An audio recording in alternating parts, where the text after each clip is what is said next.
Dr. Rengau in the house. Dr. Rengau in the house. How are we going, lovely ladies?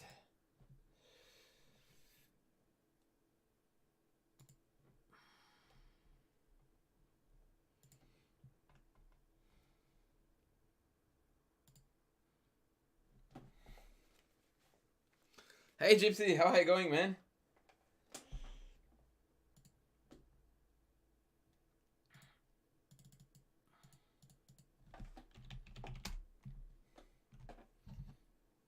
Cheers to you all, guys. ¿Qué pasa? ¿Qué pasa?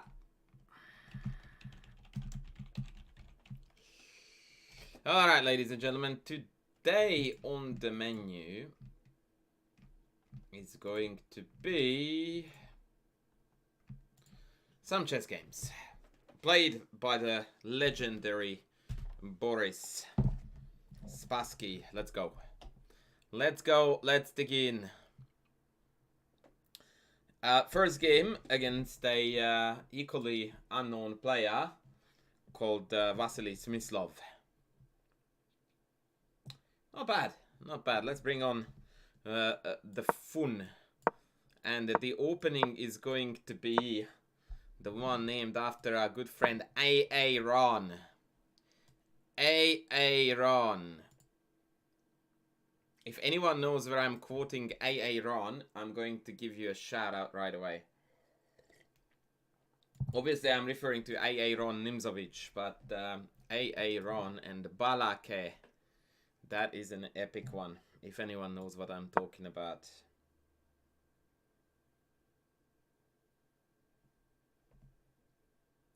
Jake Wallin!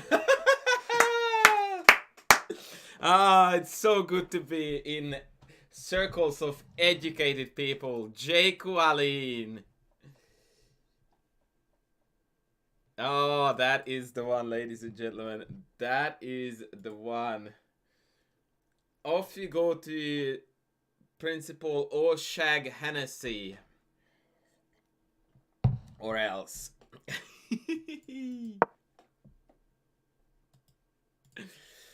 That is dead set, by the way, Balake. Every single day I take a new class.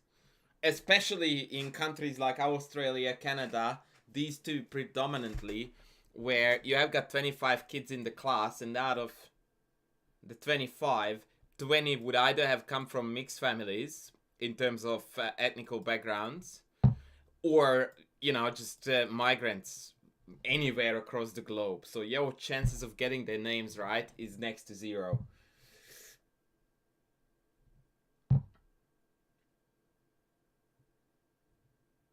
All right, Balake. You wanna go? You wanna go to war with me, Balake? You wanna go to war with me? Okay, Balake. Let's go to war then. E3. So Spassky Smyslov. Nothing to report on in terms of theory so far, other than the fact that Spassky played his bishop g5 line a lot. Despite the fact that theory even then didn't really think of it too highly.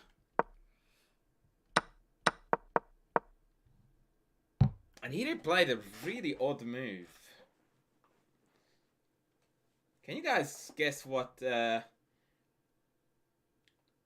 Balake Boris played here?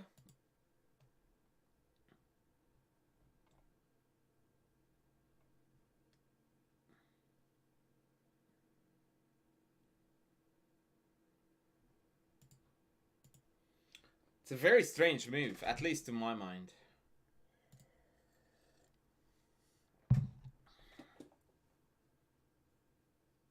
Thank you, Gypsy, for linking the most important link.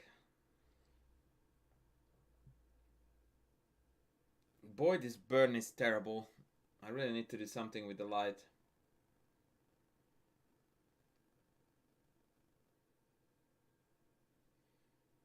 I can't wait for winter, man, when I can wear long sleeves.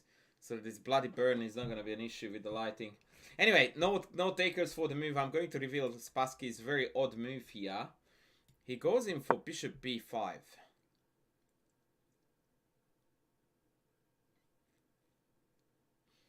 Now, considering the fact that according to the engine after A6, please do not talk to me in Fahrenheit, for goodness sake, man.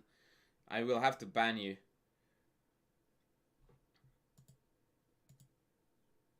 Can we pretend that we're civilized humans and we use a metric system and bloody Celsius?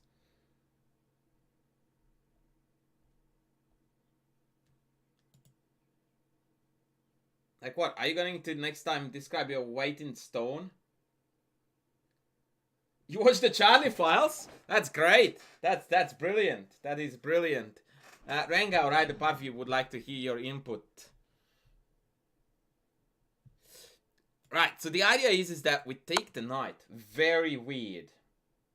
Very weird. But the point is that white is banking on this pin. A lot. Now, once again, the engine is not impressed. Nor am I, to be honest. But let's see how it all shapes out. Smyslov went castles.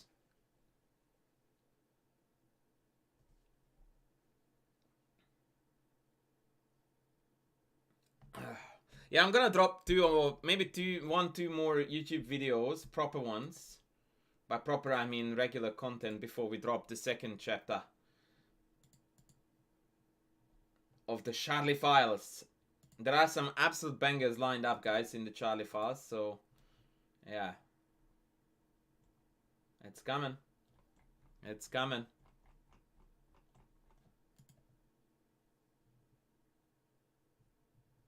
Queen h4 had to be a mouse slip. Nobody could be that dumb. Oh, Paulie. Wait until you see the rest of the series, friend. Alright, back to this. Knight e2. The knight in these structures stands rather well on g3 rather than f3, because on g3 you have a lot of attractive squares to jump to, and whilst g6 would deal with those very well in a Benoni, whilst it's a Benoni structure, the bishop is not on g7, so g6 is a very committal move that most people would shy away from. Knight e5 castles. Now, this is the point when I find bishop b5 really weird. Because now he will have to come back this way against a6, b5. And that's a lot of tempi. That is a fair number of tempi for sure. But it wasn't to happen.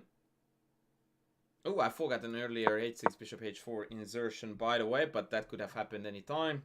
Now came knight g6, bishop g3, and knight h5.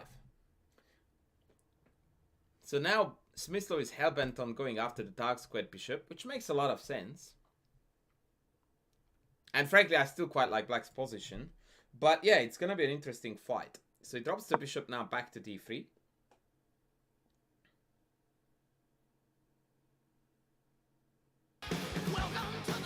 Whoa! Chimeric with the goods. Thank you. Knight takes g3. Knight takes g3. And knight e5. Now, at this point, I think it's very well worth stopping for a second, because we are definitely seeing the rough outlines of the end of the opening and the early middle game that we are landing in. And so it's well worth spending a few seconds on discussing who is doing what. So black has the two bishops. However, once again, the bishop on b4 is real clumsy. If it were on the long diagonal here, like in a normal Benoni, black would be much better here. Significantly better. But because of this is not the case, after dodging the last trade of the last knight for bishop, white now has this crystal clear attacking plan on the king side with f4, e4, and then some kind of break, and just go after the black king like mad. And in strong contrast, it doesn't appear obvious how black should proceed, because the standard Benoni plan of a6, b5 seems to be both late and ineffective. And that's mostly due to the fact that it's not supported by the bishop on the long diagonal, so there are no weaknesses to feast on. So let's see how it shapes up. The author of the book, by the way, promotes that black should play f5 here to slow down White's central progression, and I'm in favor of that idea. Smyslov instead went in for the trade and played queen h4. Now this is a very logical move to try to throw the spanner in the works and allow something to be dropped on g4. And yet, this is where things begin to derail. What would we do for White here, guys?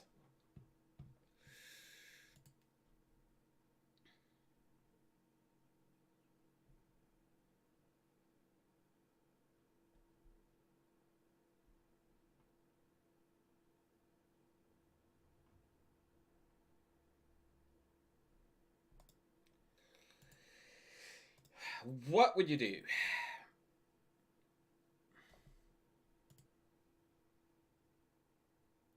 Steph Bonnie, how are you going, man? Are you on YouTube?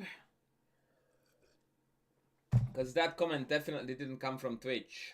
And I'm not watching YouTube due to bandwidth issues. But thanks for tuning in, man. Chess Girl, welcome back. Howdy. It's quite amazing how quickly ladies bring a smile on my ugly face. It's easy to please me.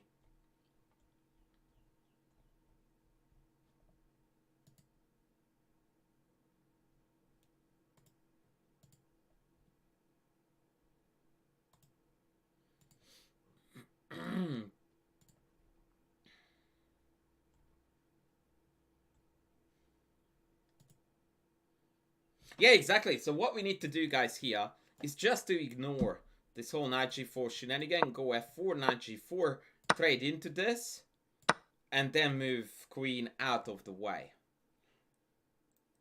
And generally speaking, again, and this is why I find this game absolutely fascinating, generally speaking, in Benoni structures, trades favor black. Because in the endgame, this pawn majority 3 versus 2 here is usually more mobile than the central thrust. But here, combined with the kingside awkwardness, and by the way, a pending sideways pin, not so simple. And here Smyslov completely pooped the bed, like really, really big time, and played a move that, if it was my student, I would be giving them a lot of grief for. He played bishop c8. Now that is one heck of an ugly move. He definitely panicked beyond logic about f5. Thank you, Spazza. Queen e7 seems most natural, by the way, hitting e3 with a check. And if f5 check king here, then h5 keeps the bishop alive. It's a very delicate egg dance. I think we can call it the egg dance of walking on eggs or eggshells or whatever. You get my gist, thin ice.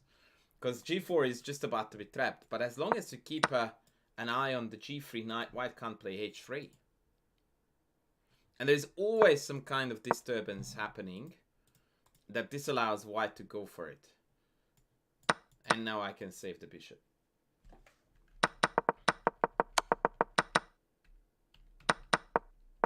But bishop c8, boy, that was a fugly. Alright, e4, queen g4, queen c2. And now e5 is good to go. Note the beautiful sideways pin here. A lot of people tend to overlook ideas like this, that they play e5, and only when they are captured on e5 do they notice that, oh shit, that is not pretty.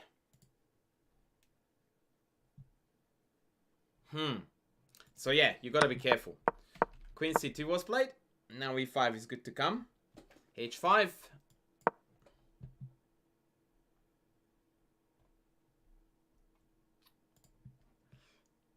And what would you do now?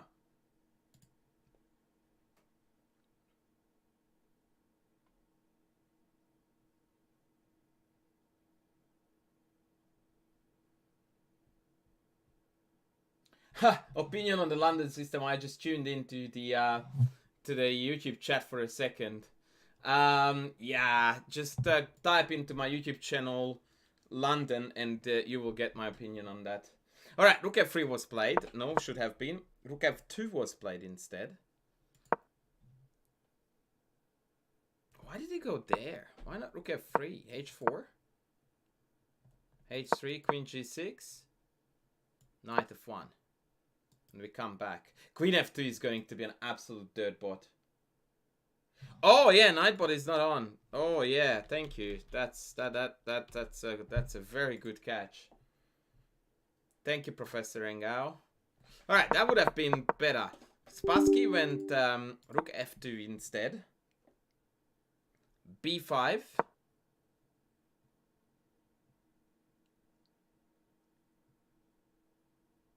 What do we do now?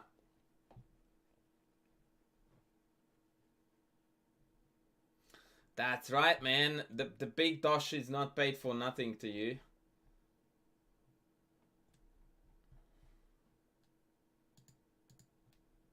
By the way, where is your sidekick, good old Charlie?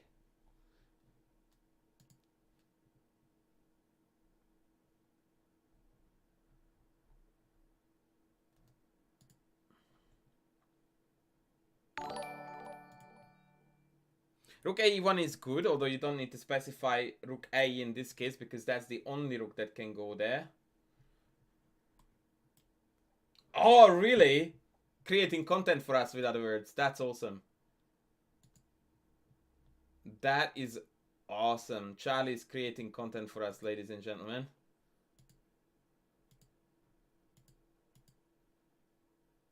Can you whisper me the link? e5, guys. There is no need for rook e1 if e5 is good to go. The trickery is that after h4, we need to choose wisely. Don't run. Thank you for tuning in. How do we choose wisely, guys? Where do we go? Do we go here, here, here, or here?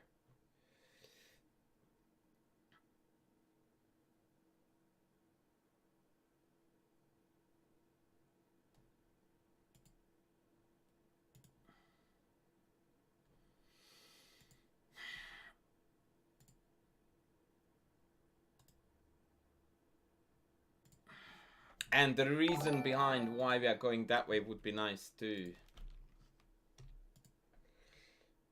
Whoa! Hello! Did we just get raided by the legend himself and the legendary lady herself? It's Ban and Karen. Thank you so much for the raid. Shout out to both of you awesome humans. We are busily admiring Boris Spassky and his games. Let me send a royal shout out to It's Ban and Karen. Thank you once again. Welcome in, Raiders. I hope that you had a jolly good fine time with Mr. Feingold.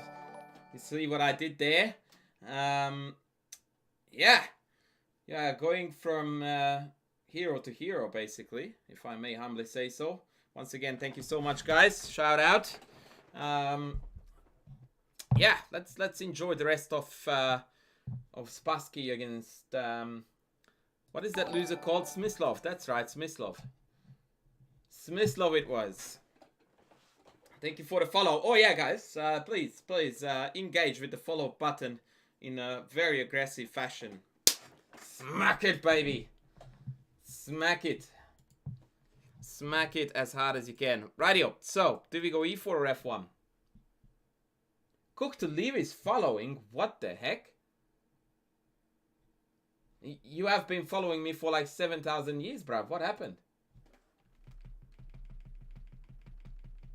Did you unfollow and follow to make me look good?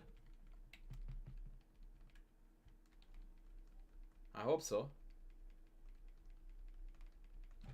I hope so. So yeah, please guys, follow. Please press the follow button. Welcome in. Yasu, the answer to my own question, since no one is engaging, is that knight e4 is a mistake here because of bishop f5. And this pin is actually a royal pain. In strong contrast, if you drop back to f1, then knight e3 is going to be coming with a tempo. A nice bounce back. And Smyslov, the kind dude, walked headfirst into it. So queen d2, and now knight e3 is gonna hit like a truck. But only if you take on e5. Rook one of them to e8. I reckon maybe f would have been probably best here. Knight e3, queen g6. And black is still hanging on.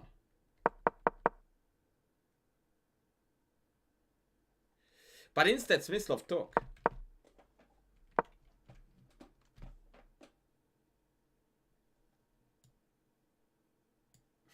I know, man, I got so mad at chess that I quit. But now I play secretly. Oh boy. Oh boy, none of that sounds good at all. None of that sounds good. Tak tak, piece g6. Rook e1. And yeah, although the white pieces are located only on the first and the second rank, you can't help but notice that there is immense potential. Rook f4, knight e3, queen f2. The pawns are good to go. This is like a compressed spring, as good old Kasparov used to put it. Right, so h3 was played.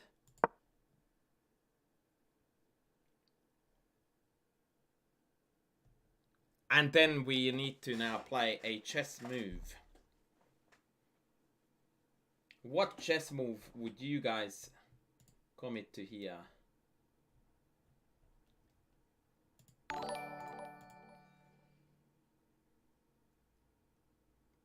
Esilius, you like the compressed spring idea, don't you?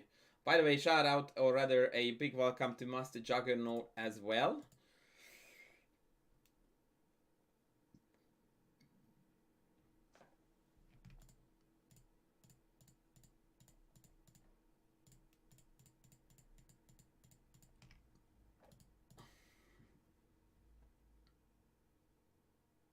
Ah, Cook to leave. I'm glad to have you back on board, buddy. I'm very, very glad to have you back on board.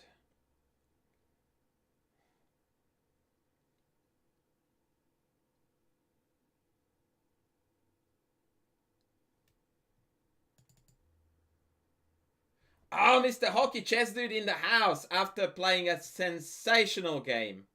Cube Chess, thank you.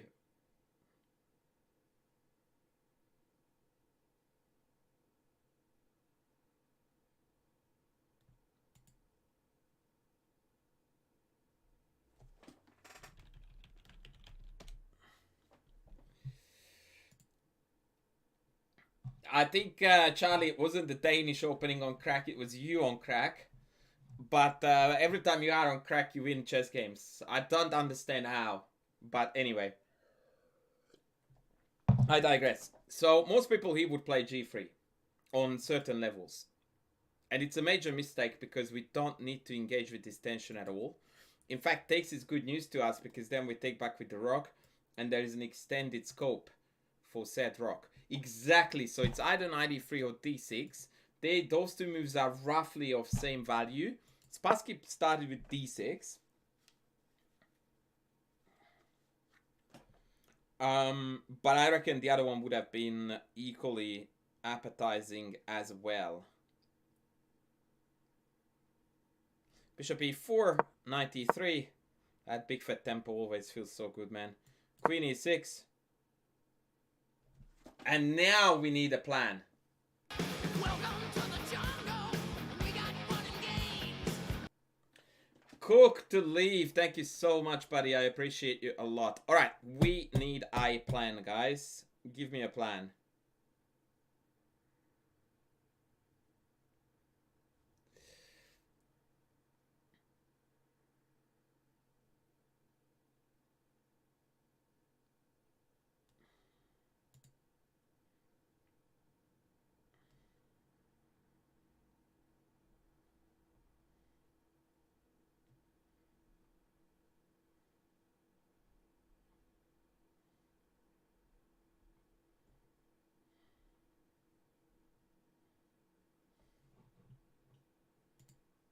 Oops. Flashing some Gmail there. Let's close those accounts down now for the time being. Right. Yeah, this is tricky. Welcome in, Sergeant, by the way. Oh, Sergeant, you were watching Ben as well. Awesome.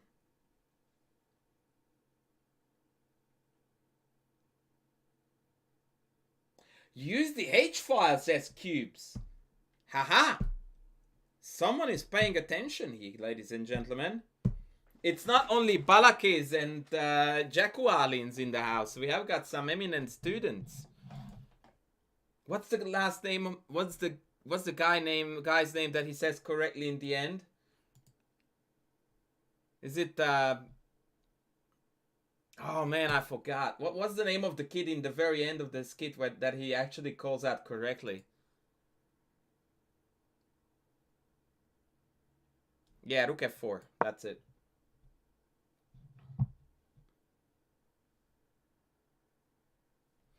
Rook f4, and now the rook is very effective on the 4th rank, no matter which way we go. Bishop takes g2.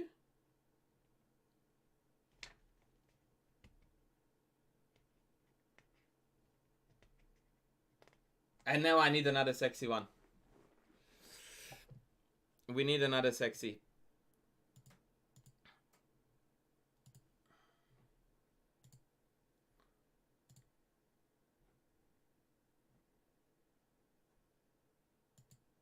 Oh, behold 4G. Indeed, a shout out to Asilius is very well overdue here. Rook to h4. I don't know if... Oops, sorry, that was a mouse slipperino. Rook h4, I'm not sure if it's gonna cut it, friend. It looks good, but I don't see the follow-up. What do you want to do next?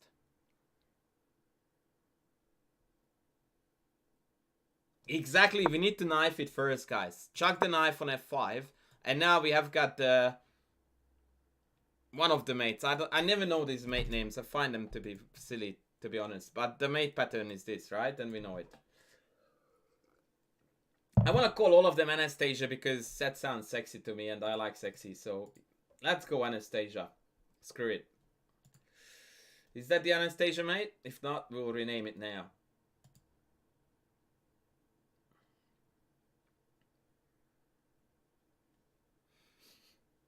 Knight f5, ladies and gentlemen. Knight f5.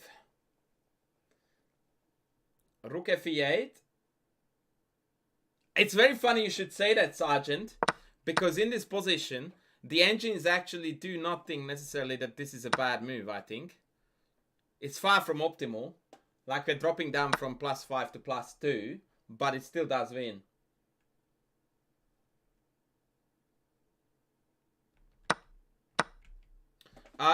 Rook h4, knight g4, knight f6, that feels...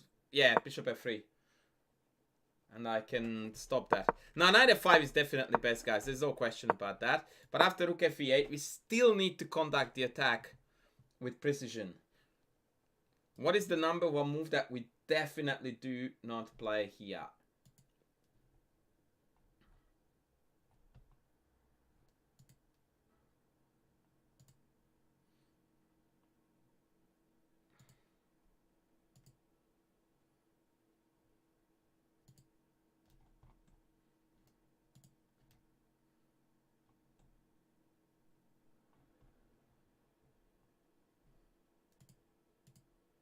Yes, we are not playing 97 check. Not even if there's a gun to our head. Because in that case, rook takes, pawn takes, queen takes. And we are not happy campers. At all.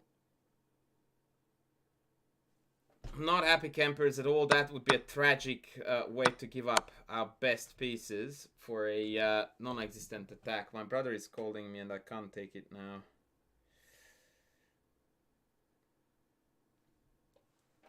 So what do we do instead?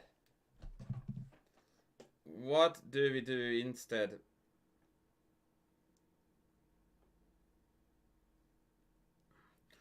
Queen f2 is not bad, but I would argue that the queen is already part of the action. Let's bring in someone who isn't part of the action yet.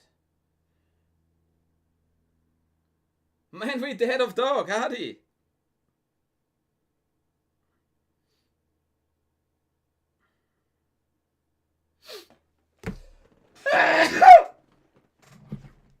Excusez-moi. Ah, Timothy! Right, Timothy was the one in the end. That's right, D-nice. That's right, D-nice. Rook e3. Very good. And now the whole entire classroom is playing. Balake, A Aaron, D-nice. Who else was in the class? Remind me, guys.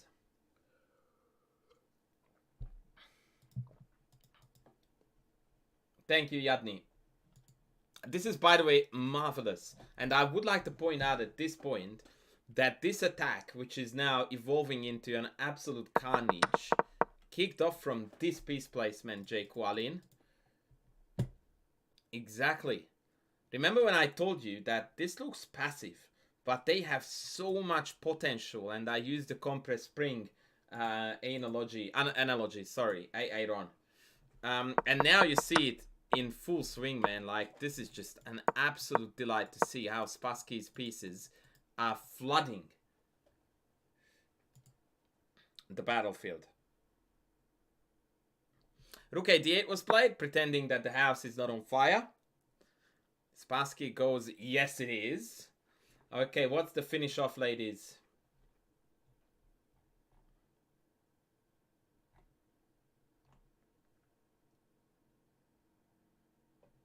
What the finish?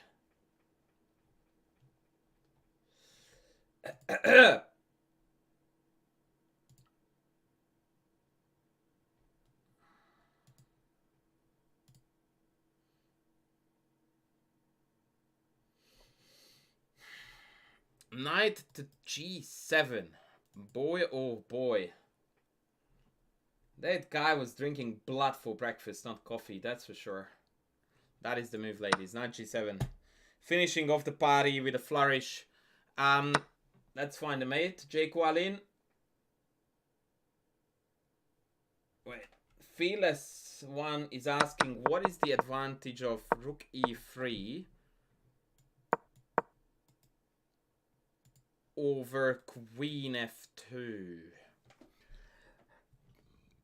I tell you what, I don't necessarily see what queen f2 is threatening with. Because when you go here, I can go here, right? And I can't do that against the rook lift. So I think that's what that is. But good question there. Very logical, and I like logical questions. So yeah, Balake, what's the win after king g7?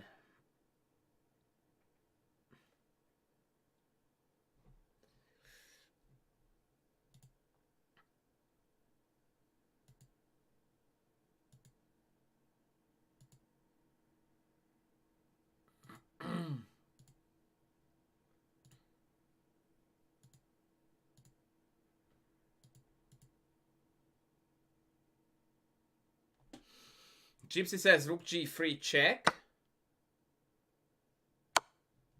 And if king f8. Oh my god, guys, this is mental. What is our move, ladies? What is our move?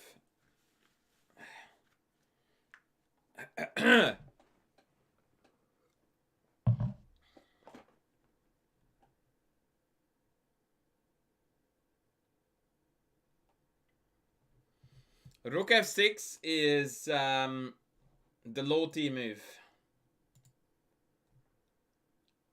Rook f6 is the low T move.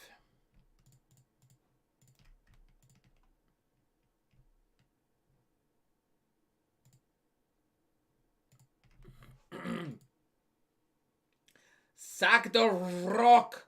Sack the rock!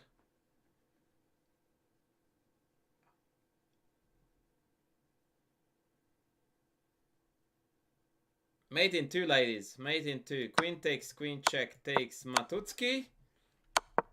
Or king takes, queen check and Matutsky.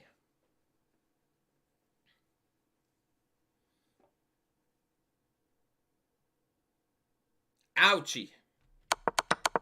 So for this reason, yeah, it is very nice actually.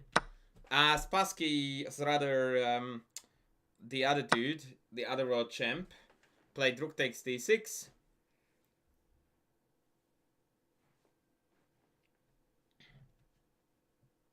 But this is just a bluff. Why is it a bluff?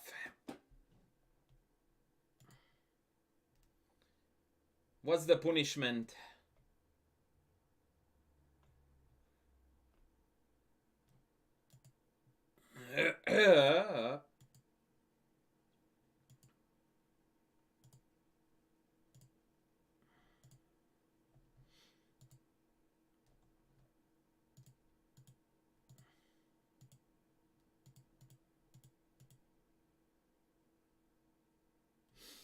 Take a queen, and after takes we have got yet another check Matutski, checkmate. Book. Alright, that's not bad when it comes to destroying a fellow world champion, I guess.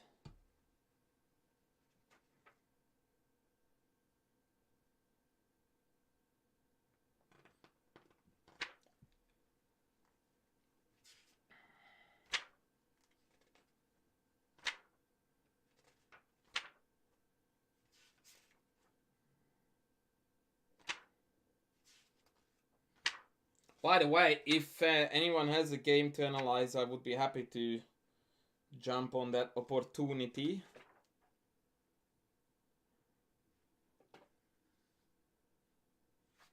You like the part where the king gets trapped by the pieces? Yes. Yes, rumor has it that it's kind of the goal of the game.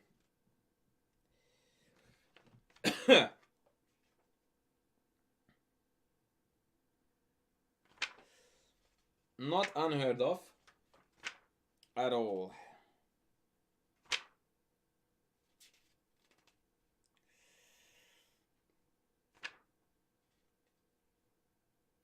I'm trying to find a game that is less famous. Siemens stalemate. No, I'm pretty sure that's not what he meant.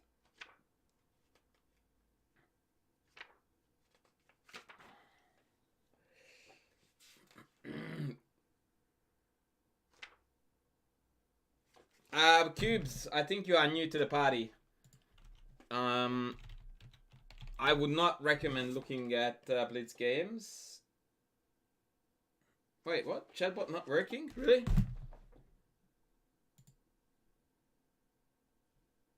Ah, what's happening? My chat is not updating. What? Okay, I don't know what's going on.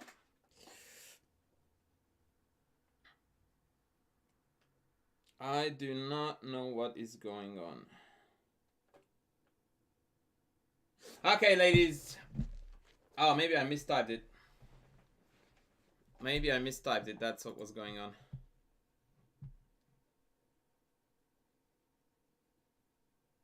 No. Nightbot is on. Which is chatbot, by the way. Alright, here we go. Spassky Tukmakov.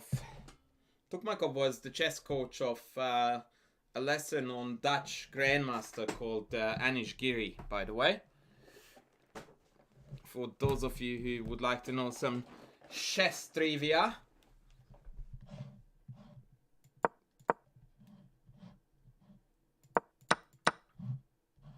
Man with the head of dog, this gets put out on YouTube, so please go easy on the chat.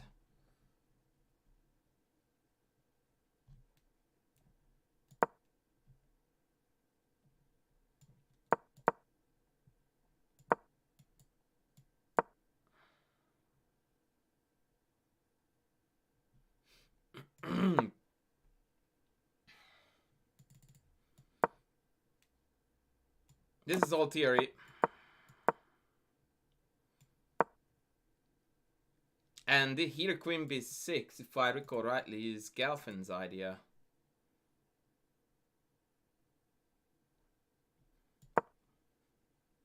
Queen b6. Is this Charlie game? No, Charlie doesn't believe in two things. One of them is opening theory, and the other one is that 4 pieces on the board have any value whatsoever. So if by move 11 Charlie has got the same amount of pieces as his opponent, that counts as a slight catastrophe.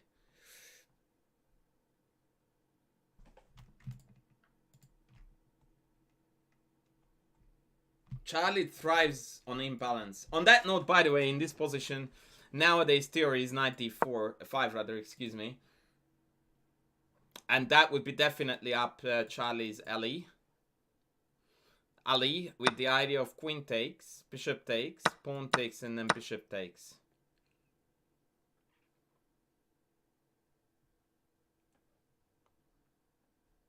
This is a pretty sexy concept.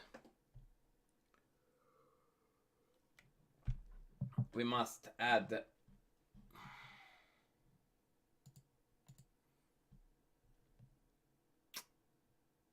and there's a very famous theoretical line here. Two completely different lines, Gypsy. b4, queen b5, knight c7, king e7, take. This was known to theory for a fair while, and I still don't know who I would prefer this position with. Probably black.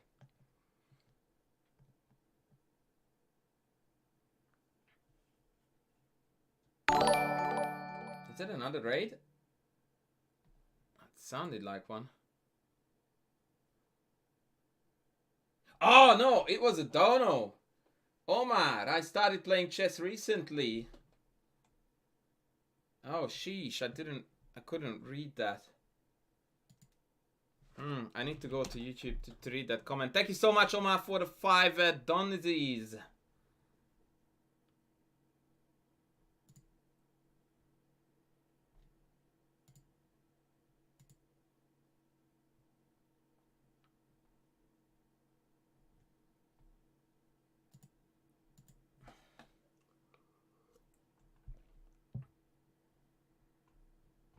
And now the chat is not loading. Is that for real?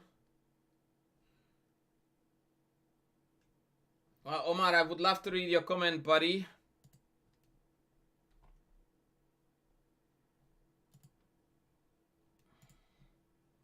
I'm gonna give it a crack one more time. Let's see, maybe the chat is loading here. Yeah, it has loaded. I started playing chess recently and I'm rated 850. What are some resources that you would recommend me? By the way, great content.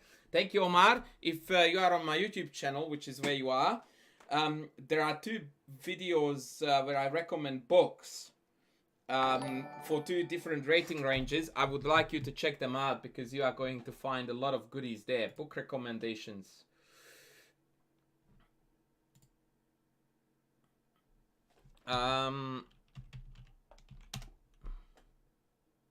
I'm gonna give you that link right away in the chat, or I will ask my buddy to copy it for you. Can guys, someone please put that link in the YouTube chat? The top one for Omar, thank you. All right, so back to the game. So Spassky surprisingly chickened out from this knight d5 idea and dropped the queen back, the knight to b3. This is what we call, you have failed the testosterone test, leave the room.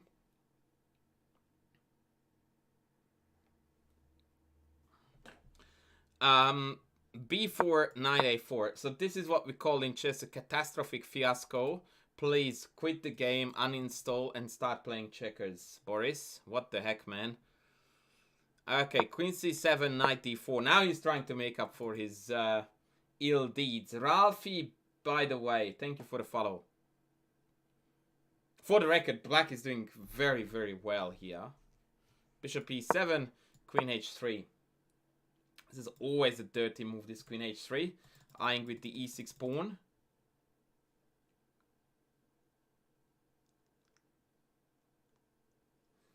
And here Tukmakov played knight c5, which the book describes as an unfortunate mistake that costs Tukmakov the game.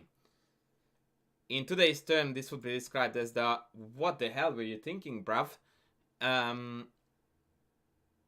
Liverpool are champions. That's it, Dr. Osip. Soboslai for president, baby. Soboslai for president. No one in the chat knows what the hell we are talking about, by the way, which makes it all the sweeter.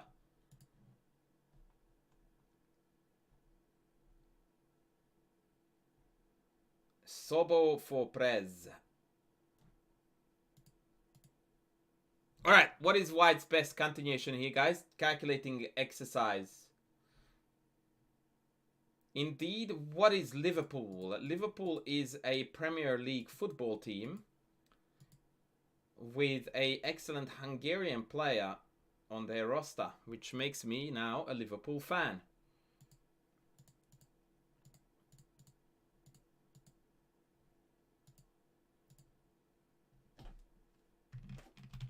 Or, as real football fans would refer to it, a royal douchebag who changes favorite teams based on who is playing for them.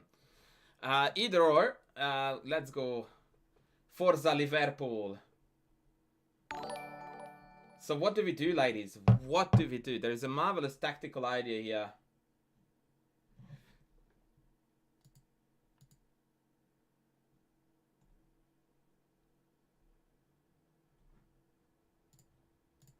I think we just gotta follow.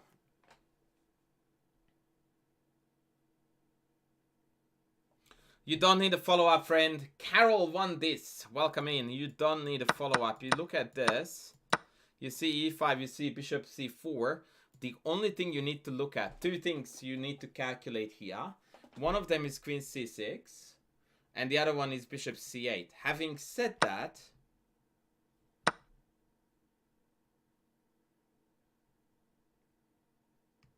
Carol, that's a very good question. Maybe if you could go ahead and sub and then ask all your family members to do the same, that would be a solid start. Anyhow, so yeah, the point is, guys, is that we're not playing checkers.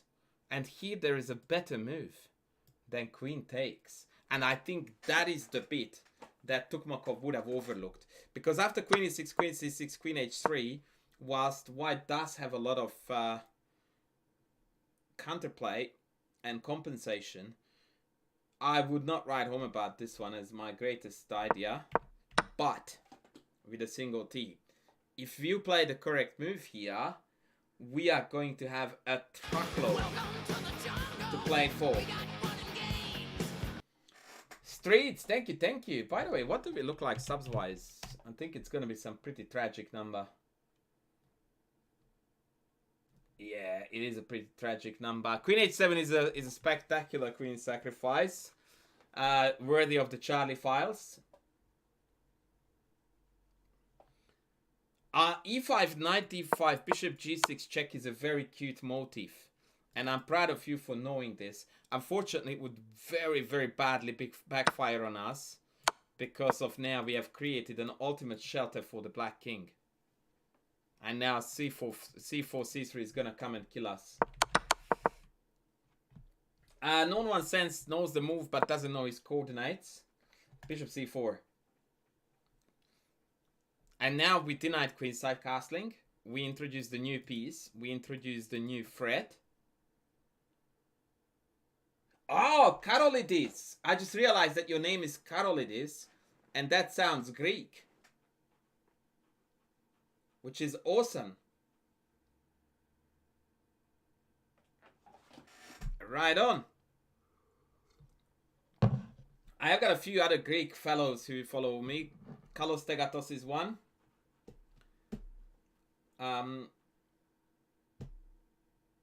Ice is another one. No, I'm kidding. I wonder how many people in the chat know who Ice was. Dude, the best game I play on the stream is that I identify people's background from their names. But Greek names are so easy to tell apart. Angelos. That's cool. Angelos.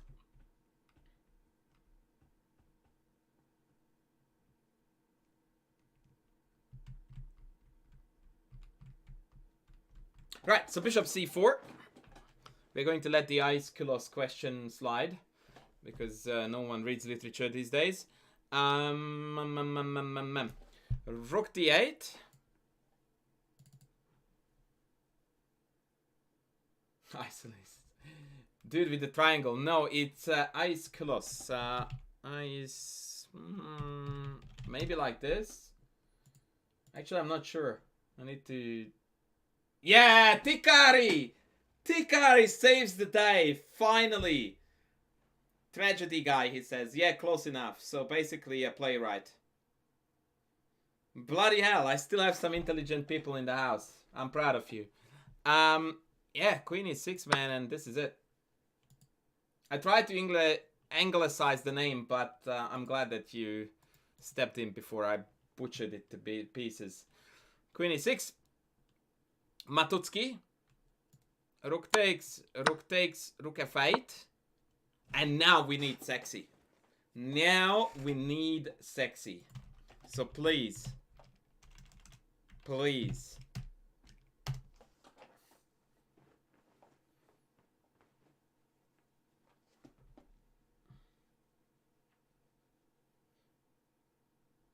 Oh, thank you, Karolidis. You just typed it in Greek. As if anyone could read Greek in the chat other than you. But we appreciate the effort.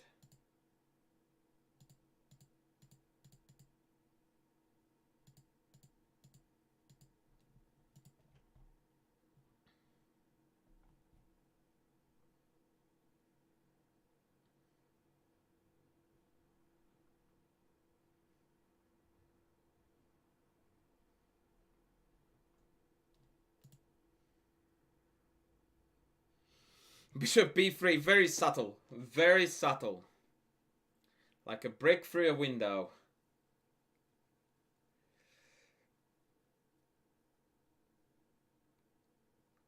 Karolidis just typed in the name Aeschylus in Greek. Whoa. Bishop f6 followed by rook d7. Isn't that guy gonna hang a little bit?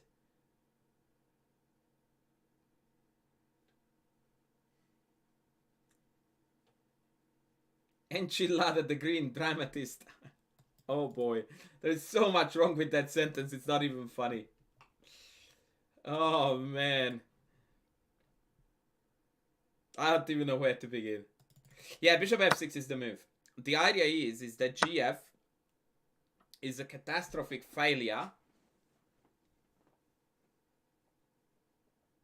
Failure.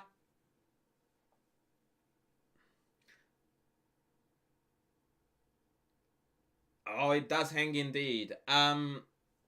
Yes, what is the move here, ladies? What is the move here? Sometimes those dirty one-move threats, those brutal ones, are so satisfying to play. Bishop e2 does do the trick, but there is a check that messes a little bit with the intentions. That's right, queen f5 or queen g4 are the cleaner version of this, with the idea of Matutsky here. And it's simply unstoppable.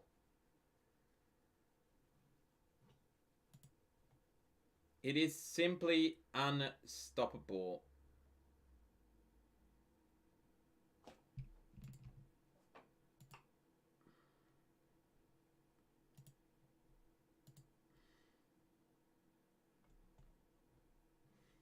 Very nice stuff. And so, as a result of that, it is the rook that has to take back, whereupon we go check. Now, rook back is not too shabby. We would definitely be celebrating this one for a while. And so, bishop blockerino is forced upon us, or rather upon them. And now comes the deeper than the Mariana Trench idea, g3, ladies and gentlemen, and black is completely busted.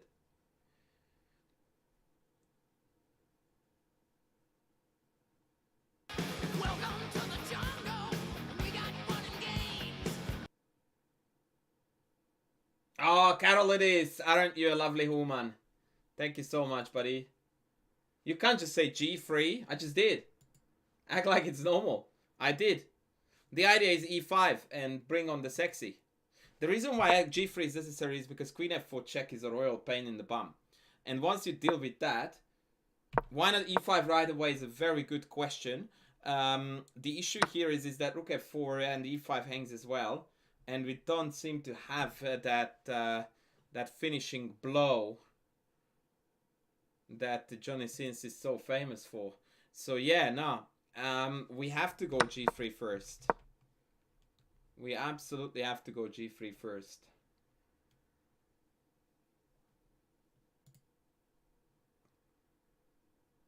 I tried to sneak in a little dirty joke in there, but luckily no one noticed.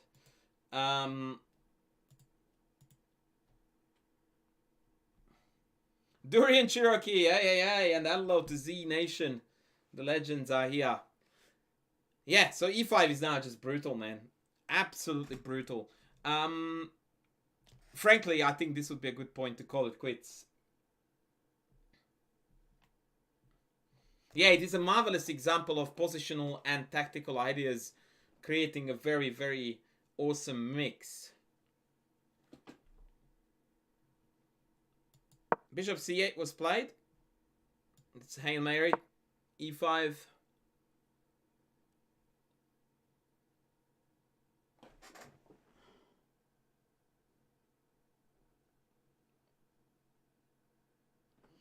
Rook B6, and here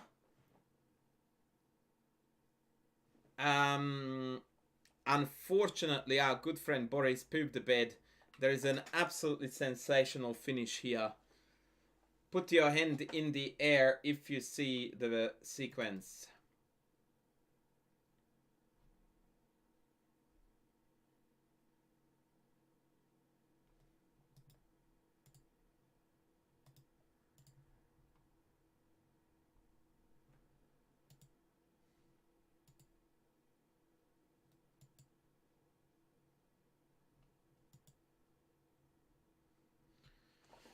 Rock! Sack the rock! Sack the rock! I will have to practice the Levy sack the rock story.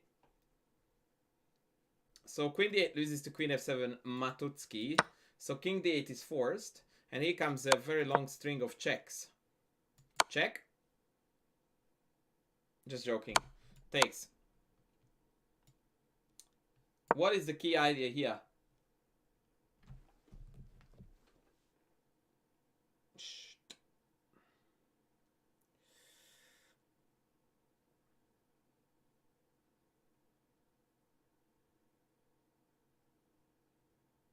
Oh, shite. Bishop D5 indeed. Bishop D5. And so after Queen G7 check, the only acceptable response is back. And then what you do is that you mow down the entire kingside first. Then you start rolling back. And at this point, there are various kind of dirties that you can pull off. But probably best is just F5.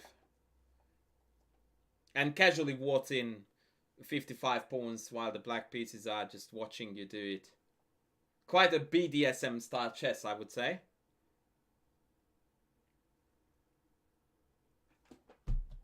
Queen D8, check, he check.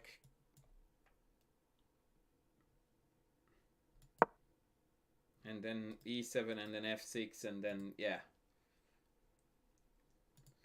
That's it. Oh boy. What a game. Yeah, that is some kinky stuff. Definitely. Cubes, it was Spassky, Tukmakov.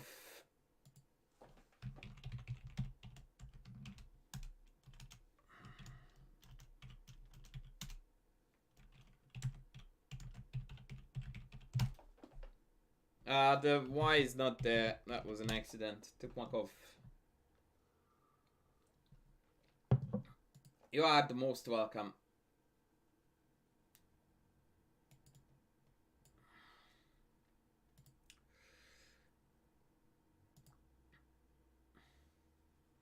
Righty, ladies. Is there any game for me to analyze in return for 5 subbies? I would love to do one today too.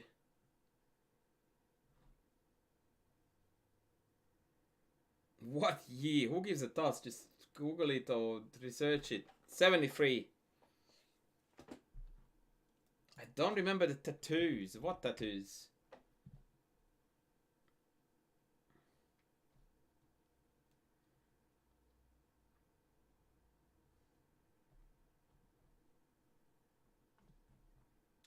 Who wants to have a game analyzed?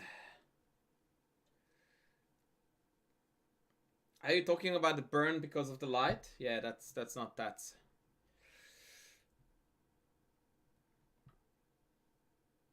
By the way, someone said that I should have tattoos on for me for the Charlie Files thumbnails. What's on my left arm? It's called a burn because of the light and the way how all that thing plays out. Yes.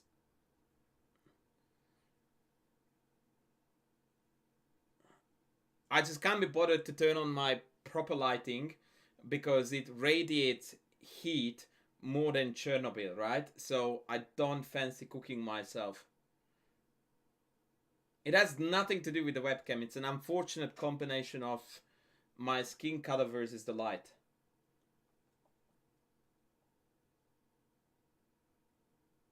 GM Trevor Roberts. Hey, can you analyze my kid as black if I play versus you? I would prefer it not to involve game against me. Oh yeah, I am a member of a fair number of gangs. But usually I tattoo that to more delicate parts of the body so it's only visible to a select few. GM Trevor, I really appreciate you wanting to contribute. Let's do that, but I want to have a look at a game that you did not play against me but someone else.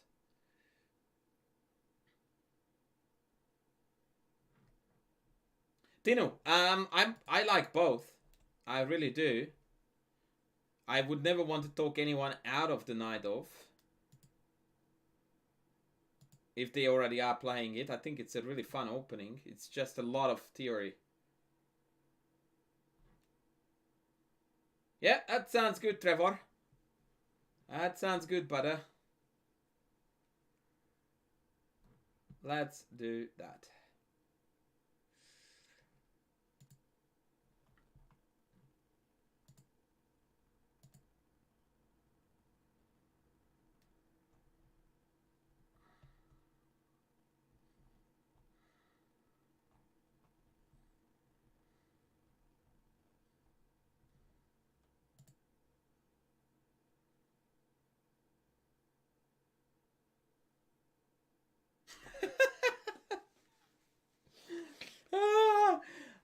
Bloody hell, Rengao. I reckon we need to make a command for reverse London.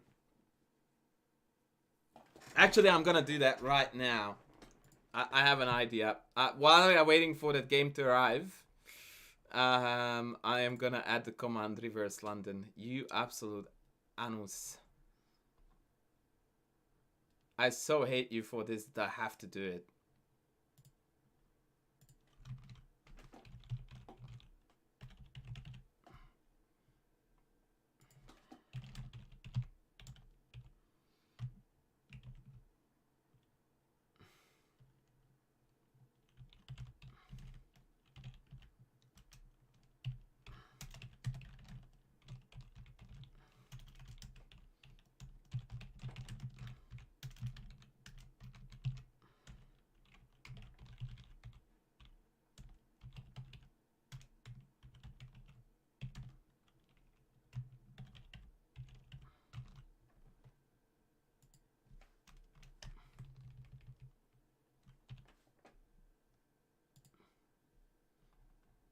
Alright, we can fine tune it later.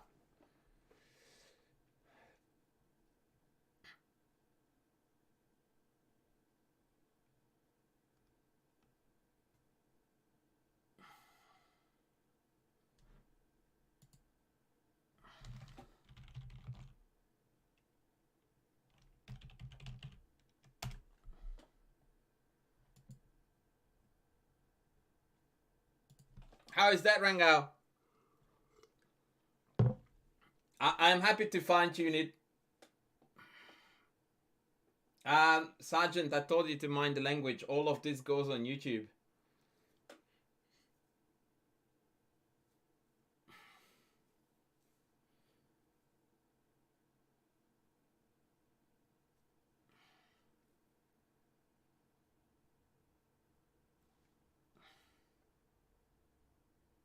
Dude has been whispering me this game for the last 10 minutes. I'm beginning to lose hope that this is gonna happen.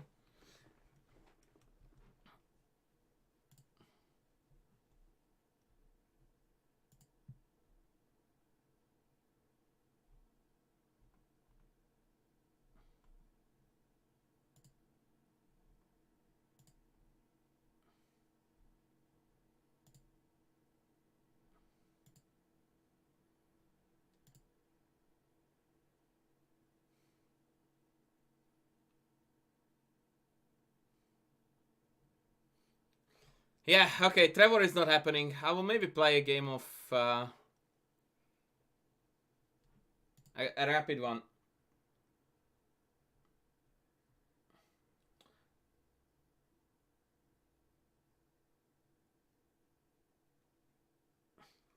Sergeant, you are going to be banned for life from this chat, I think. That's the only adequate answer. Oh no! Bloody hell, the game has arrived. All good, buddy. Now we are just waiting for this. Show me the money!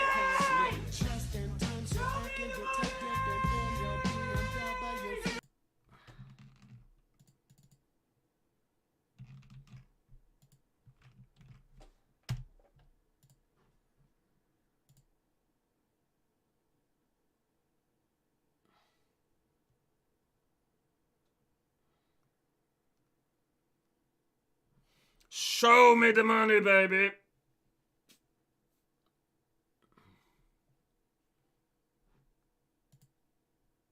Show me the money.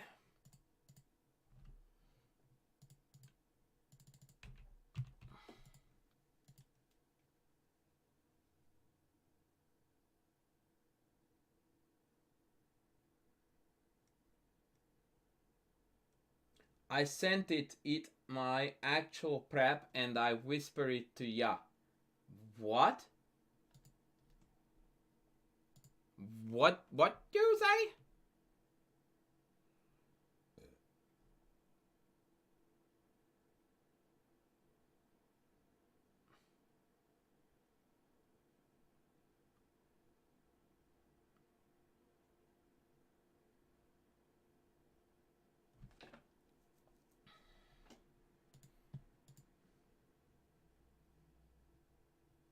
I'm happy, buddy, for you this to be your kit prep. I want to see it, but you're not letting me see it.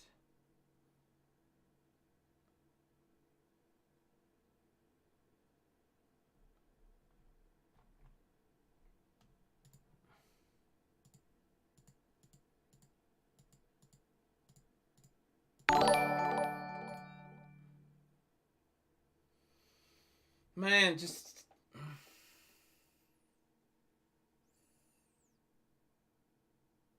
Georgie the G!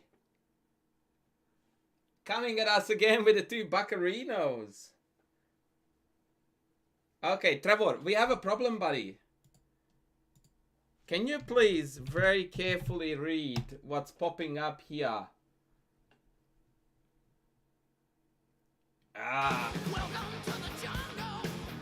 Alright. So yeah, 4 to the good and then we are good. 4 more to go, Trev, but because I feel generous, you do 2 more and I will be done.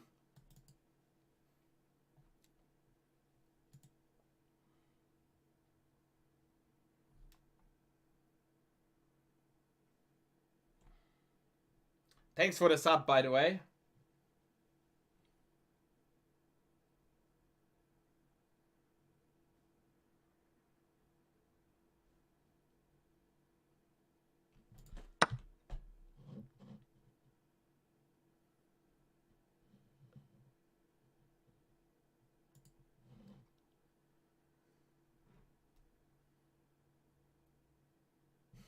Yeah, I knew that someone would bring up that kid issue.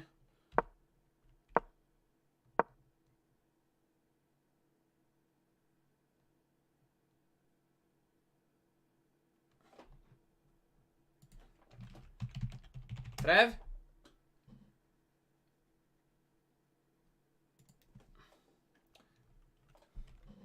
Trev, if you sub 1, I'm going to look at 1/5 of your game. I think that's fair, right?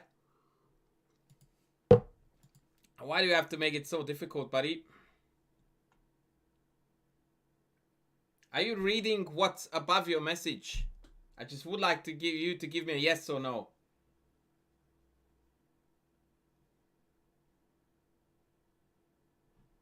I'm very concerned. Very, very, very, very concerned.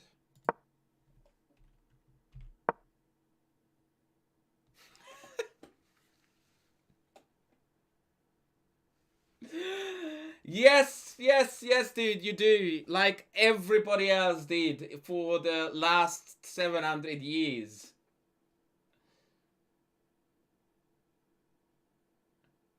Holy cow. Welcome to the 21st century, man. Cheers to you. Alright. Unfreaking believable.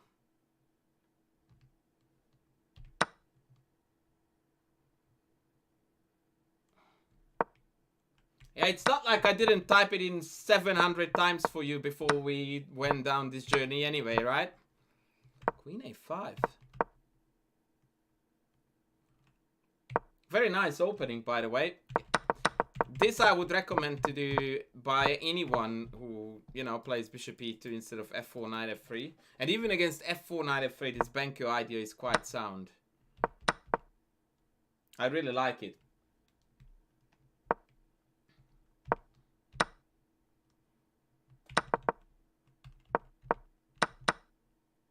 Yeah, this is really, really fun chess.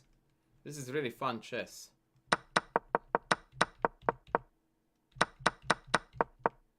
Yep, yep. So far, so good by both. Very high quality chess. Now, I would rather not provide the link because... Yeah, I would rather not.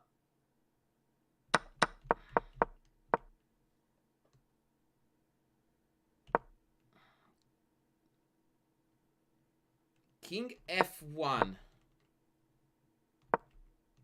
Best move.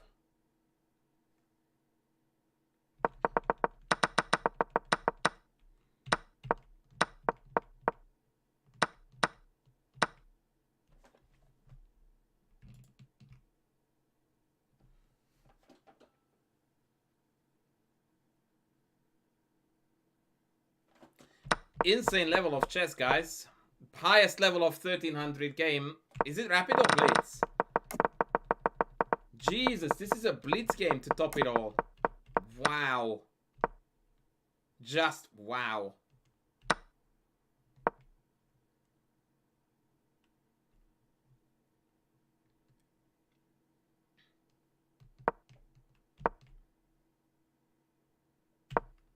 Yeah, C4 is a novelty. There were games aplenty played for this position.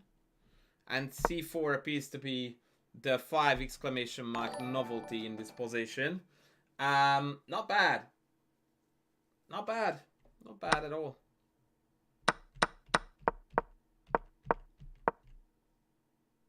Magamaha, thank you for the follow.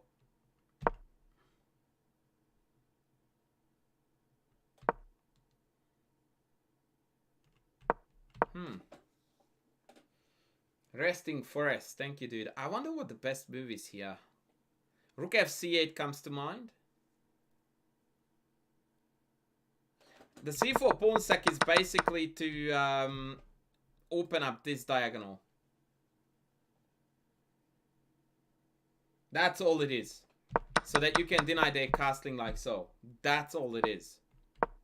But I'm still struggling to understand the position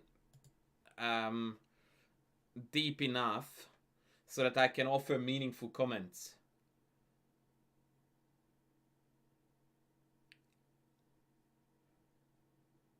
Ah, okay. I think I get it. So the idea that you could go for here is knight g4. Because it threatens knight c2, knight e3 in a very sneaky way.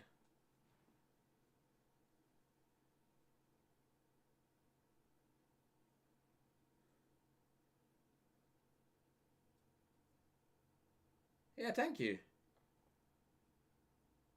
That's very kind of you.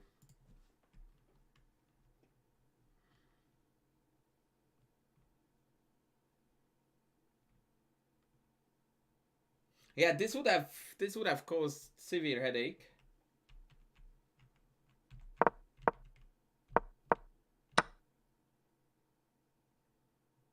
This looks legit too, mind you.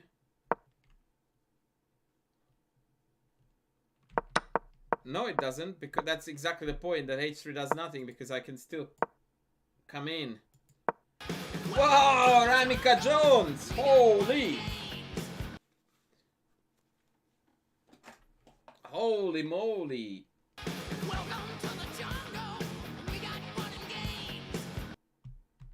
Ramika Jones saves the day. Just so that... Yep, I will talk after.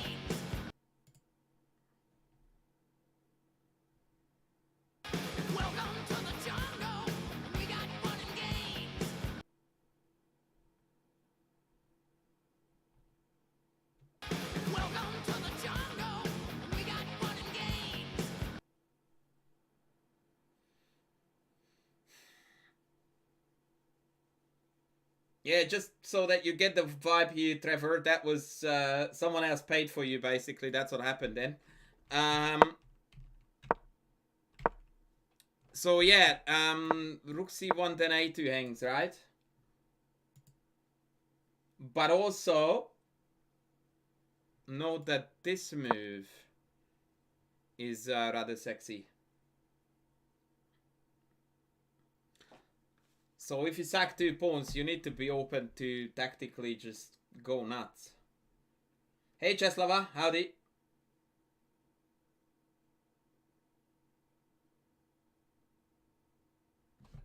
So yeah, knight g4 was the move.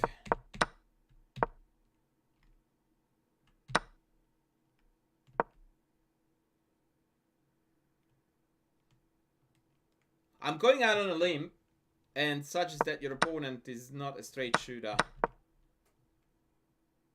Yeah, little boy, we are good. We are good.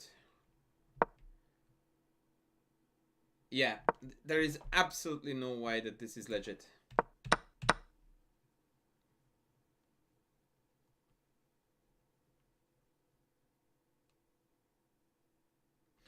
Carol, this, please be careful with the language. Thank you.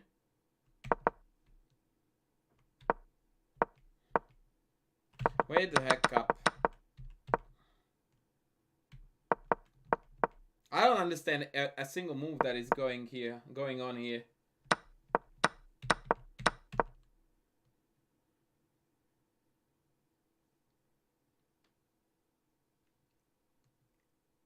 Like, I'm just like, what is going on?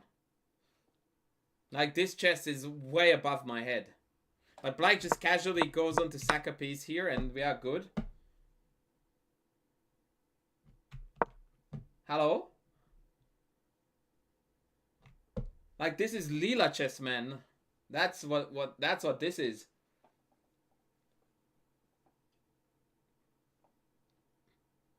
Leela chess at its finest.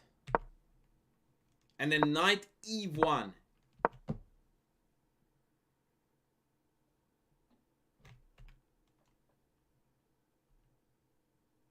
Oh my god.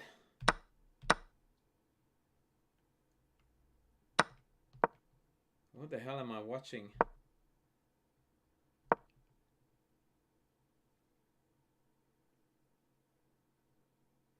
Knight e1 is an oddity. Dude, there is not a single move from here on out that anyone would find below 2600. Like, for Blitz, the level of depth that is displayed here is about 3000 rating. For both colors, by the way.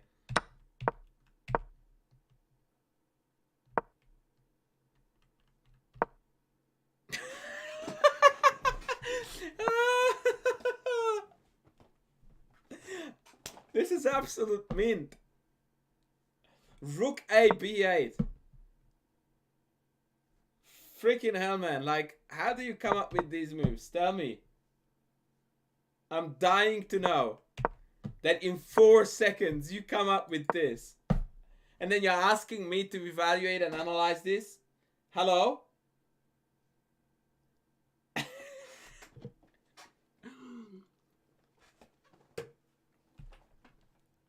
That is absolute fair dinkum legendary, man.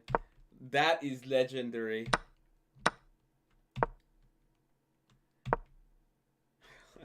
Okay, you know what? Well played by both. Thank God that you didn't pay for this, man. Thank God that you didn't pay for this.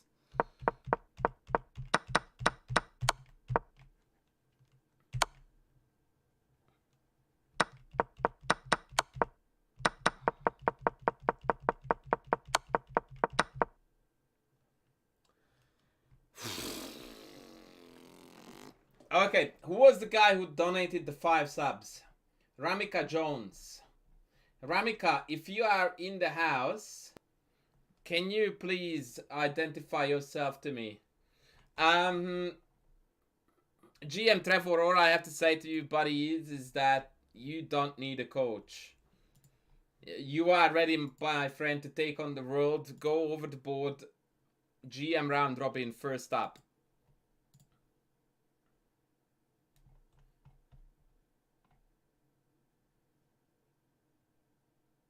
Yeah, Ramika, if you have a game that you would like analyzed, I would like to make up for that 5 gifted subby that you just dropped in.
All right, here comes Ramika.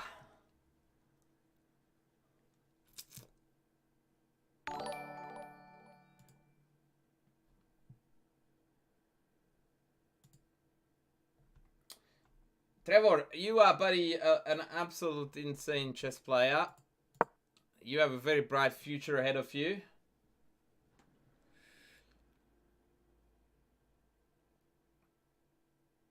Raman. I'm guessing we are white, Ramika. Is that correct?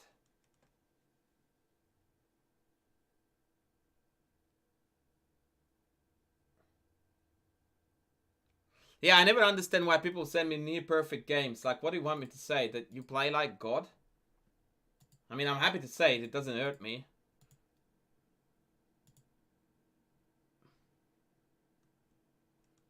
You are black. Okay. Alright, let's have a look. Let's have a look, ladies and gents.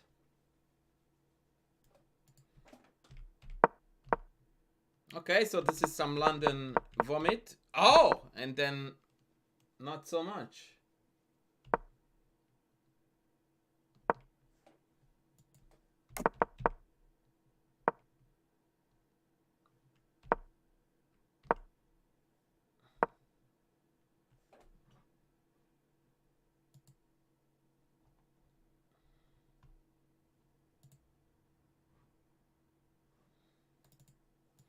Knight h5, goodie. Okay, goodie. Sometimes I like to delay, by the way, this capture and play e5 first, just to keep them guessing about when I'm taking. Part of the reason why I like to do that, and that's actually not relevant to this particular case, but as an idea I want you to remember it, is that if you take it right now, they feel quite happy about this rook on the h file. And in some cases in these setups, they don't engage with kingside castles at all. And sometimes they do get to build some sort of kingside attack. But if you delay the capture just by one move, and you go, let's say, e5, they kind of run out of useful moves rather sooner than later. And if they castle, then you take, and then there is no h file. The downside of this is that it often allows bishop h4. But again, it's debatable, because then after queen e8, you get to play for f5. And sometimes h6, g5 comes as well. So it's just a little bit of a move or the trick business, I suppose. Okay, so we played e5, that's fine. Queen c2, yep, that's exactly what I anticipated. Rook e8. Yeah, I don't know about rook e8, to be honest.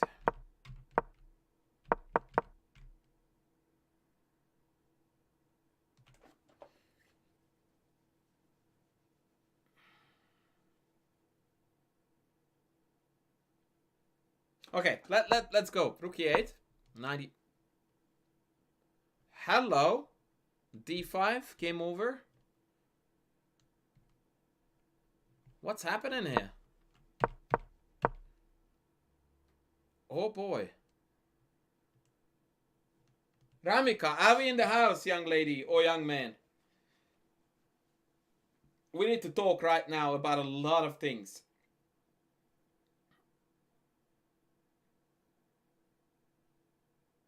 I would like you to confirm that you are still in the house, so that I can unleash my fury and you can be on the receiving end of it. Okay, so first things first.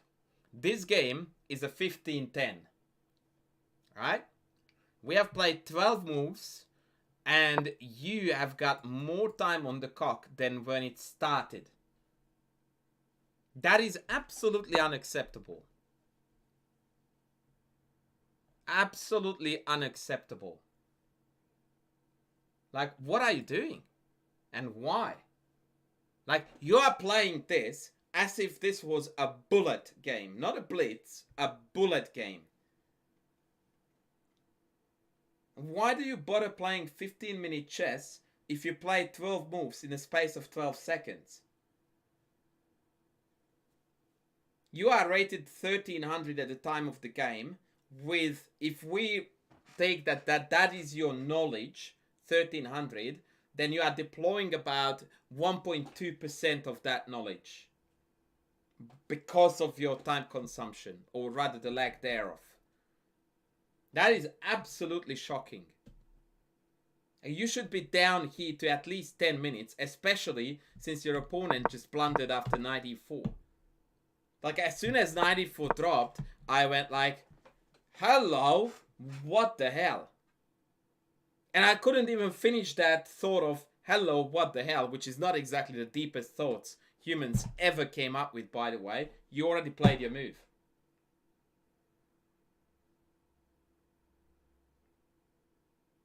Like, this is not chess. This is just some let's move pieces without any thought applied whatsoever. This is terrible. And now I'm talking about the chess part. Like, isn't e4 hanging here? What am I missing? Oh, why is it a blunder? Because it walks into d5, e4. Which is something that I noticed in about 5 seconds. The black player did not spend 5 seconds on this. Like, I was trying to figure out what white wanted to do against d5, right? But that kind of a thought process doesn't seem to apply to this game. We're just playing bullet. All the way bullet.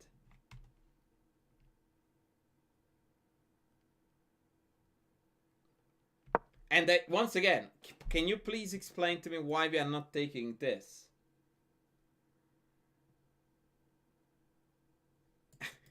Welcome in, Neil. Welcome in. Someone just paid me to analyze their games, so that's what I'm offering here. A little bit of game analysis. So yeah, why are we not taking e4? Please explain. And I would say, please explain your thought process. But again, I can't ask for that because there wasn't one. You spent 10 seconds on playing e8-6. I don't get this. You really need to sit down with yourself and have a very hard conversation about why am I playing rapid games. See, the problem is that I would like to explain these things to you, but at the moment we are on a very, very... I don't know how to put it politely. Like, you currently do not think. You just act on absolute gut instincts. Like, you're telling me that you're not taking this knight because of rook h7. Like, what do you mean? Like, welcome to 500 pieces hanging in one go. Nah, sorry. This doesn't fly. So, Ramika, once there are pieces hanging on the board for free, you don't get to make calls like, this is safe, that looks scary, and I would like to play blah. Like, what I just did here is the antithesis of chess when it's done well. When it's done well, you go like, right, stuff is hanging, we need to calculate. And calculation is going to be lines, evaluations, and decisions based on those evaluations. So when you take this, you are more than welcome to be afraid of rook h7. So you look at rook h7, you go I take d3, you go they play queen b3 with a mate threat on f7, I take g5, and I'm 45 pieces up and the game is over. If you do not do this, you are not playing chess. It's complete delusions that you are going to be able to, you know, produce quality moves by just going like, woo, this is scary. Well, but this isn't. So yeah, this was, and all of this in 11 seconds. Once again, that's totally unacceptable. And by the way, by playing h6, you are now allowing a far greater damage to be done to your position by white than if you had taken e4 here. So you tried to play it safe. And by the way, 101% time when club level players try to play safe, they always bring about greater damage than if they actually try to avoid playing it safe. One of the greatest truisms of chess. Every time you play a move on account of, I just want to play it safe, almost certainly it's a royal mess up. Textbook case there. Yeah, queen b3 is legit. Wait, what?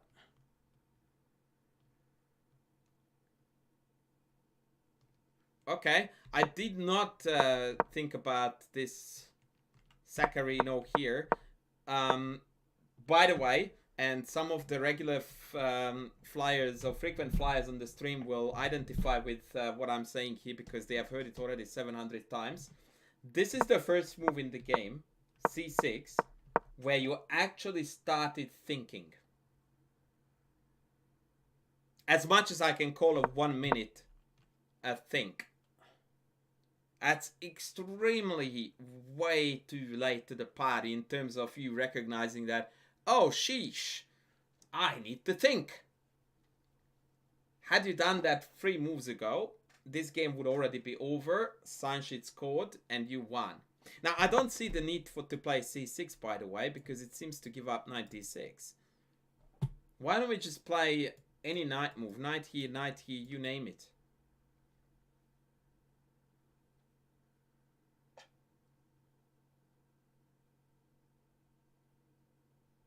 So yeah, knight b6 or any knight move at all. Right, with a subsequent bishop e6. Would have done it.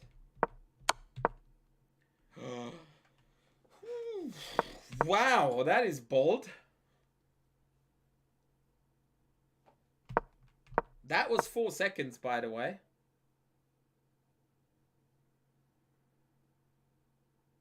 Now, called me old-fashioned, but I would have played king g8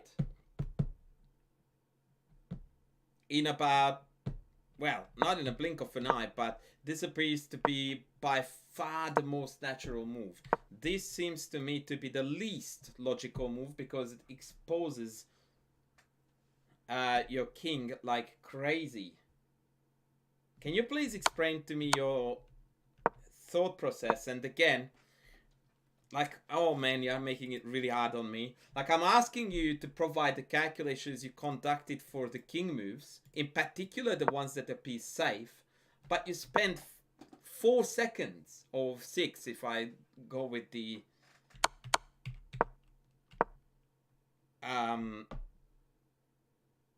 increment. Like, what kind of thinking is taking place here? Why are we not going back to safety? And if takes, then king takes, queen takes, defends the pawn.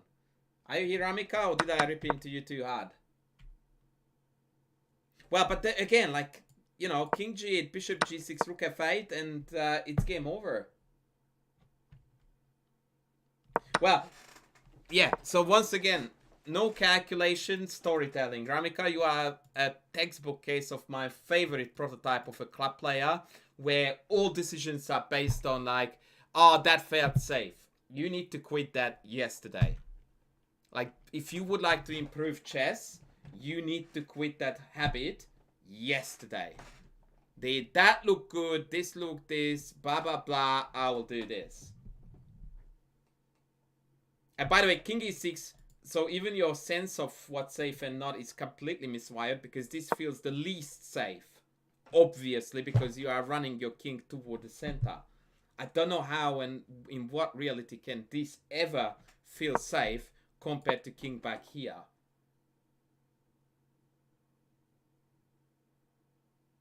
I'm very, very confused here about how this could feel safe. I can tell you how this could feel safe if you spend a net 4 seconds on playing it. Yeah, e4 or c4 would be my two main candidate moves here for white to try to expose this king as soon as possible.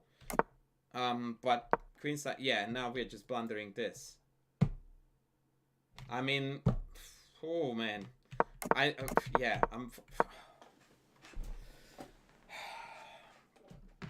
okay, so yeah, I'm going to get through the game, but I'm going to give you a big fat summary afterward. Both of you just blundered bishop e4, which is the core motive, by the way, and the #1 tactical concept on the position, in the position. And when I say the #1, I also should point out that pretty much the only tactical concept right now is this pin, which white is hoping to exploit, and we're just walking headfirst into the only tactical motive on the board. Yeah, I wanted to point out that, by the way, that this rating is the exact same as Grandmaster Trevor from the previous game. And this is rapid and that was Blitz. Knight f6 is great. By the way, James Kepler, welcome in.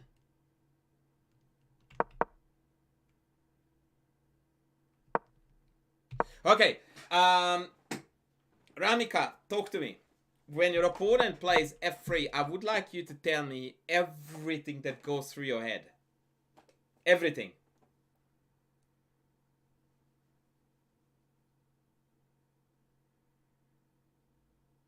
Let's see the time spent.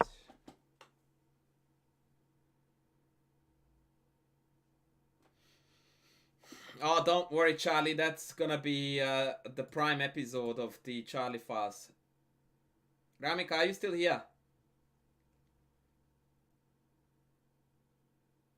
No. Unfortunate, because I would have loved to hear what kind of thought process has led to h5.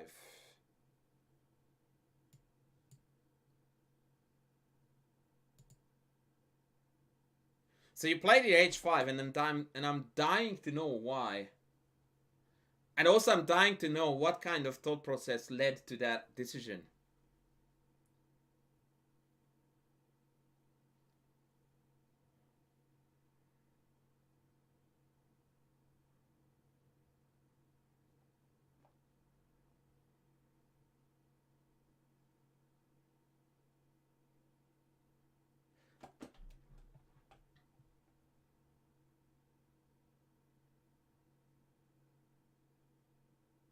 I was worried about the g4 pawn push. I knew that this was coming.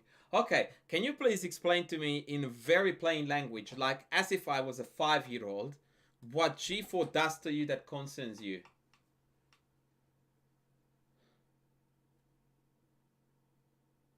Dusting and flying. Thank you, buddy. Appreciate your comment. I would like to know what it is that g4 does that concerns us.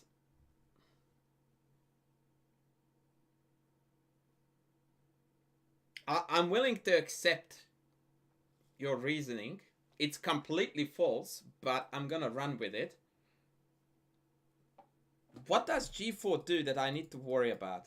Please continue this idea.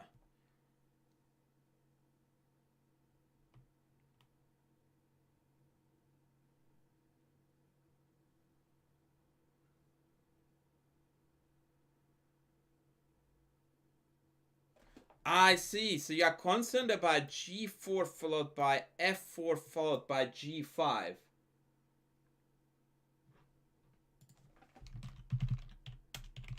That is the rule there, buddy, for you. Right. So the way I look at this, Ramika, is that the plan you just described, f4, g4, g5, is a 3 moves long plan, right? And since it's your turn, we can call it a 4-move plan. Now, if I am to concern myself about a 4-move plan, it better be a checkmate attack, because any other case, I'm gonna laugh it off. Like, hello, 4 moves to shove 2 pawns up to accomplish virtually nothing, not exactly where I'm getting concerned, right? So as soon as I identified that, I'm like, right, I'm not worried about that at all, because if I can't hurt this guy in 4 moves, then there is no justice in chess. So let me tell you now how I would approach this position. First of all, let's have a bit of an evaluation of what's going on. We have got 2 minor pieces for the rook, which means we're completely winning. We have got a shocker of a king on e6. Absolutely awful. And it actually blocks the development of the bishop too. This needs to go to safety. Therefore, your first and last candidate moves, by the way, in this position is king f7. And if you consider any other move, I will be thinking that something is not right without thinking at all. And by the way, king f7 introduces the game-winning threat of e takes f3 followed by queen takes e3 check. No g4, no f4 nonsense here, because g4 gets met by take, f4, g4 is no longer a threat because you are covering it by 2. What I did just here for you encompasses everything that right now you don't do in your chess, which is find out what's going on in the position, come up with candidate moves, calculate them, evaluate them, and then make a decision. Generally speaking, when club level players get into doing this on a regular basis, that's about depending on what rating you are sitting on, can be a rating jump of 100 to 500 rating points easy. Instead, so far, every single decision that was made by you is based on fears and vague ideas. 0 lines. Not a single variation was provided so far that you played XYZ move because of this variation. None. And that is the reason why we keep on playing bad moves after bad moves after bad moves. H5, G4. And ironically, by the way, and this is also a very common nature of chess, when you try to stop a plan that, by the way, is absolutely non-existent and terrible, with a move that is also unnecessary, usually we get hit by said move. Because now you just accelerated their plan of opening up the H file.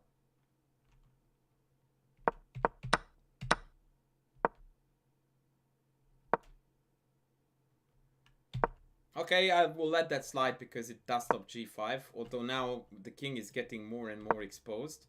I do not mind this actually, if the idea is to run here, funnily enough. Wait a second, this is deep for me. This is deep. Rook F5. Rahman go lightly, he definitely goes heavy, man. Like that is heavy hitting. Rook f5.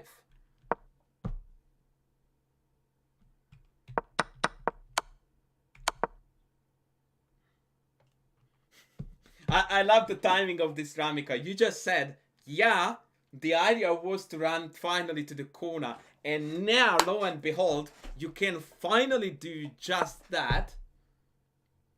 You just said that. And then you go like, bang, b5. 10 seconds. Oh, don't you love chess? You just said the idea was to run the king to safety. And now when you can do it, and it's even justified by the fact that the pawn is hanging, we go like, actually, nah, let's not do that. Let's chuck a pawn forward, invite a check, cause various issues and compromise king safety. Oh man, this is a delight. This is sensational. And again, by the way, just like almost every single bad decision you made, this is also done in no time.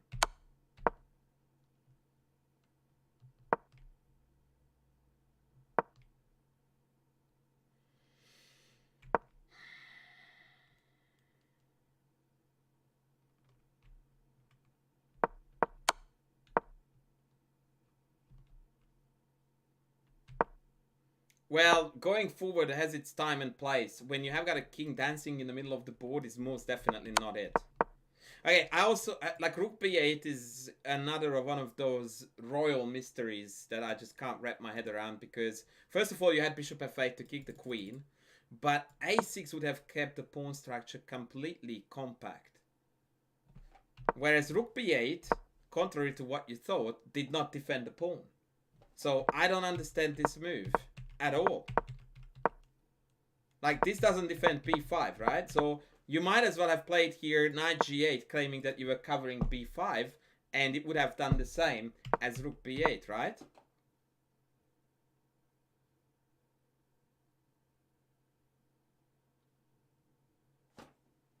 I don't get this. And again, 5-second move. I wanted to take tempo. I wanted to take with tempo on the queen.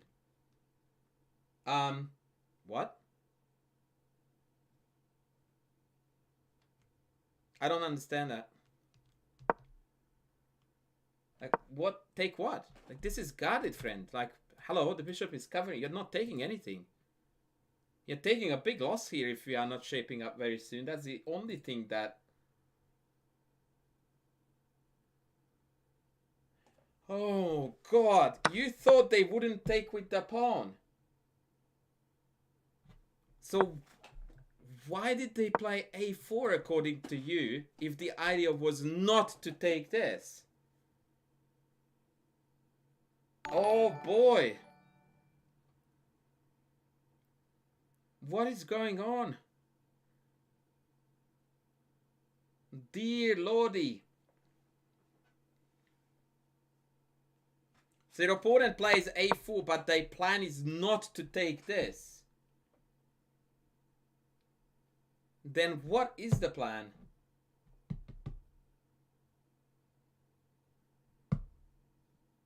I'm so confused.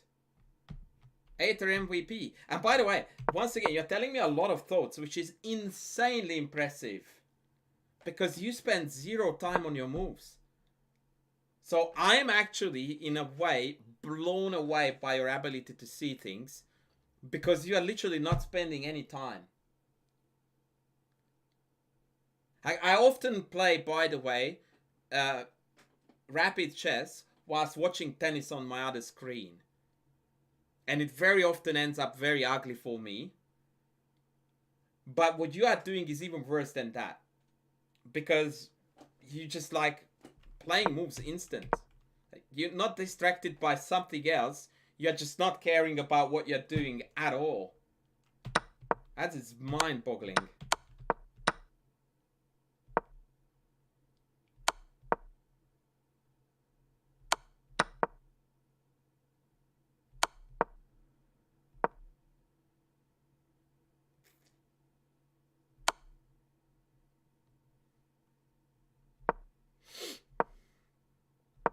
Yeah, that's great.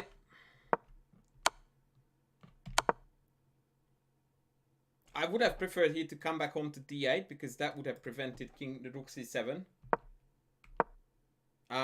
Yeah, we totally didn't need to go that way, allowing this check. I said tennis, Danton, for the record. You may have misheard that. Yeah, that's good. That's good. Although b pawn is a bit jumpy now. Yeah, actually, I take back. We needed to run here for the hills. G4, G3, go, go, go, go, go, because this is becoming a bit of a nuisance. Yeah, okay, let's see. No, I have to take it back. This was shaky. Okay, now your opponent completely botched it. Funnily enough, they needed to go back with the king to one of these two squares, even here, to just simply cut off rook b1, and then just push like there was no tomorrow.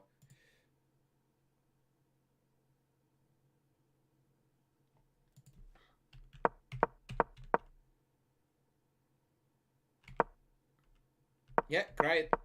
Great. Great. Very nice. Very nice. All right. Okay, Ramika, we have got things to discuss big time. I don't know how long you have been playing chess for, but you have developed some absolutely horrendous habits that you need to get out of as soon as possible. You have been playing for very long. And as soon as you get out of those terrible habits, you are going to improve rapidly. I will be very honest and blunt with you just because that will come as a shock to everyone who is listening. I don't know if chess improvement is on your agenda at all. Because the way I look at your games, it seems to me that you are having jolly good fun just playing it the way it is. And if that's the case, it's totally fine, and I would pretty much disregard almost everything that I said. But if you wanted to improve your chess, then there is a very, very, very major revamp waiting to be happening. Like major revamp. Time control, approach to the game, calculating habits, the whole lot. And based on the way how this game went, I'm going to go out on a limb and say that you probably haven't received any formal coaching at all. Or not the kind that I just provided anyway.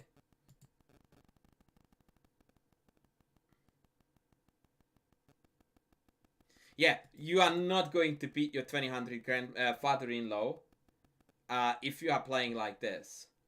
Forget about it. It's not gonna happen.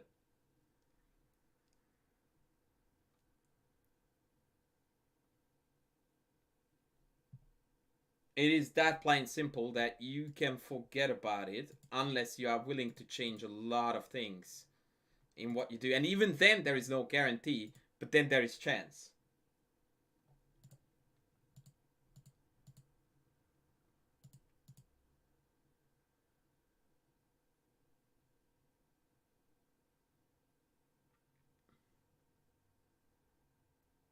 Yeah, I would say that based on the kind of moves that you played out and the kind of ideas that you followed in this game, there could be a very, very sudden rating jump coming in your way if you changed a fair few things around what you do. But like, I just looked at your account and you're playing a bucket load of bullet, which is the first thing that you need to forget about, that thing exists if you would like to get better at chess.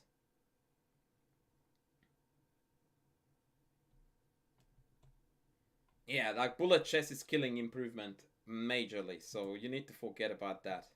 Rapido.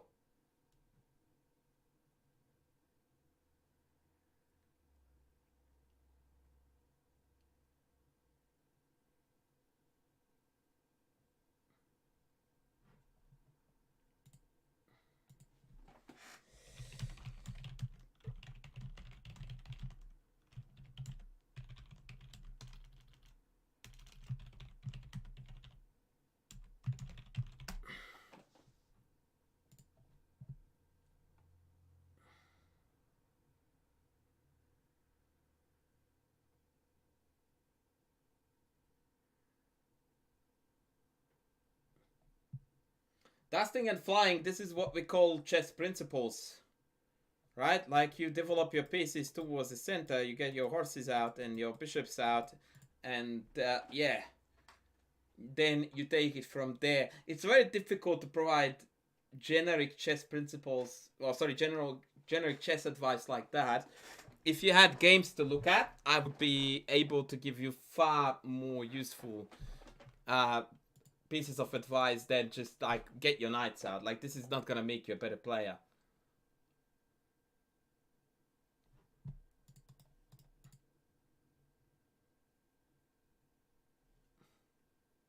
I am going to, by the way, start a speed run due to public demand, which I'm going to call the Principal Chess.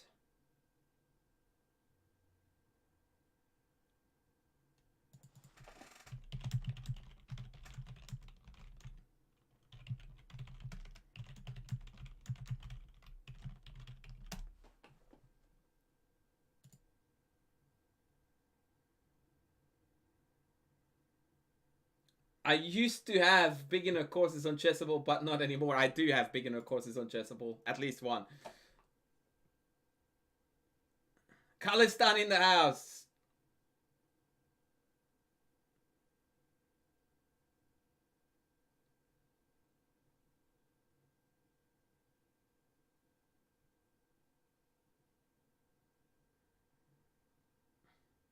What do you mean, Danton? Finally, better sense prevails.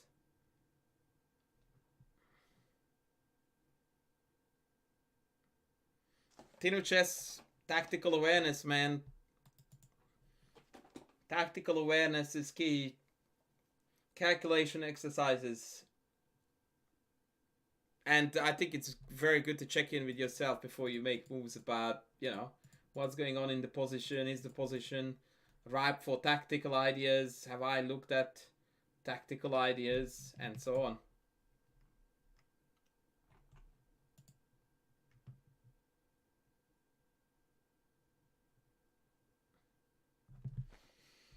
Hipchain, I have been thinking about making a calculating course, but I think that the issue with that whole idea is the fact that people think that calculation is some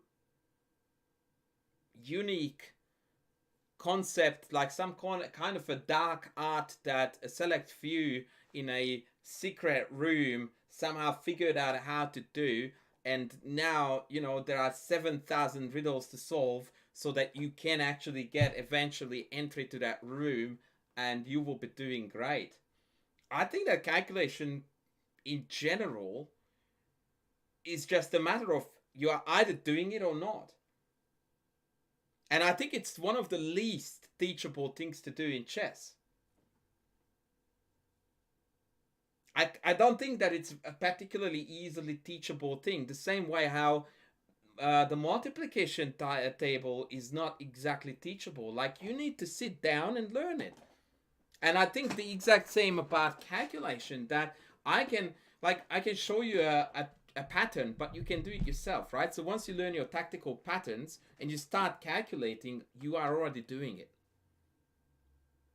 Now there are habits that come with it when you don't calculate at the right time. But again, that is a kind of chess sense that is not really teachable beyond, like, hang on, we have all of our pieces developed. They haven't done Krakow for the last 10 moves. Time to go, baby. I can teach you this, but I feel like, yeah, it's not very meaningful teaching.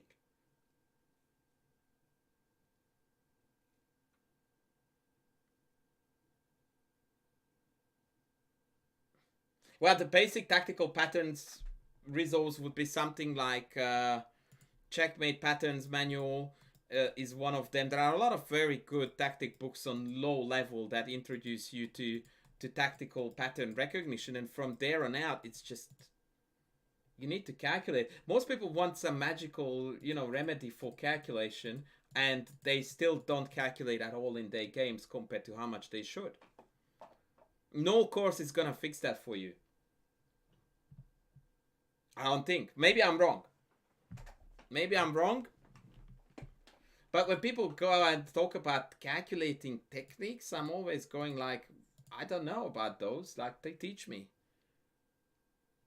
Like, what techniques are there exactly that, you know, we need to dedicate a course or a book to? I don't know. The only thing that I've seen was Kotov's book, and it's terrible. And there are a few chessable courses out there that I think of reasonably highly. I'm not going to name them, but it's just a brilliant collection of examples, but there is nothing new under the sun there.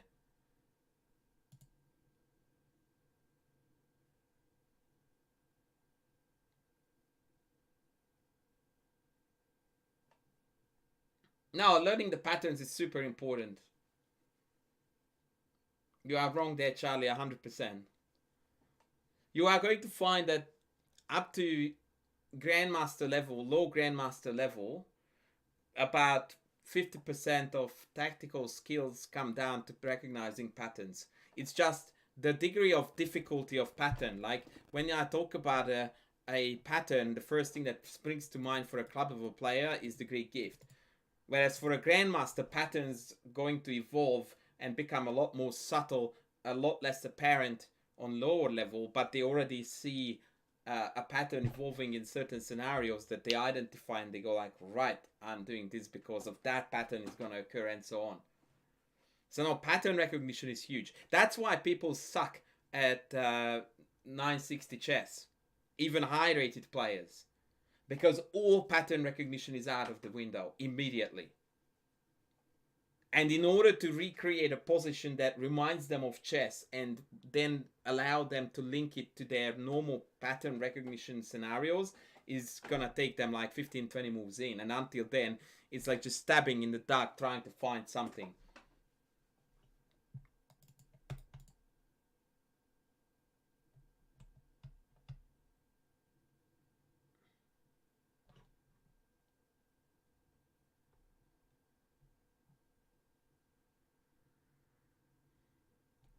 Tino, I'm happy to have a look at a game.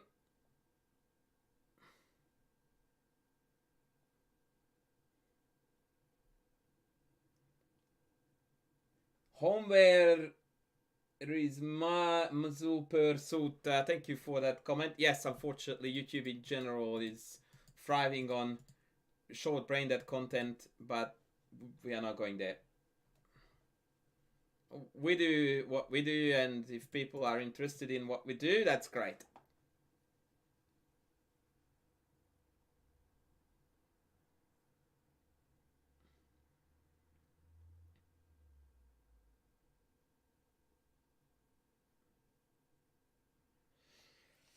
Yeah, I might call it actually a day, guys, because I've got a lot to do still.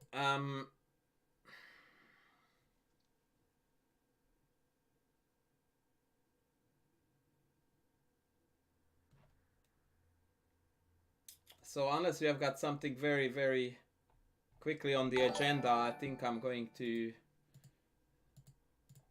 fold it for today.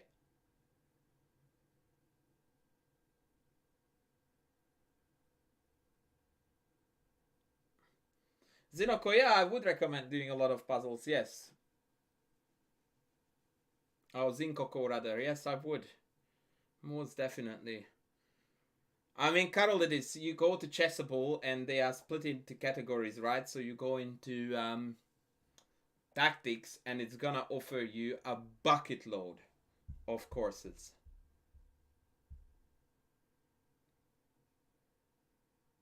Oh, did Dusting and Flying redeem a game review? I didn't see that. Did that happen?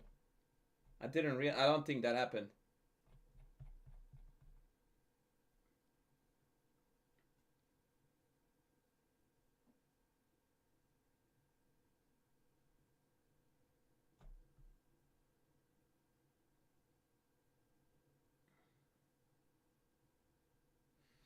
You should specify that you want them to do puzzles curated by an author, not from .com or leeches. Yes, that's right. Yes, thank you, Renga, for stepping in. I definitely promote chess books and chess courses rather than doing brain dead puzzle rush or stuff like that. Although both websites now have got puzzles based on themes, which is quite good. And I do recommend people to do mate in 3s, 4s, and 5s, both on .com and Lichess.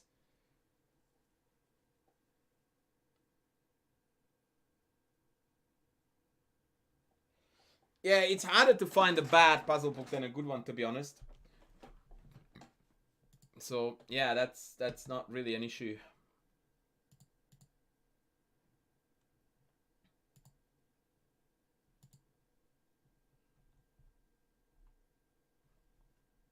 All right, ladies, I'm gonna call it a night. I'm getting hungry too. I have things to do. So yeah, let's call it a day. Let me see who we can raid.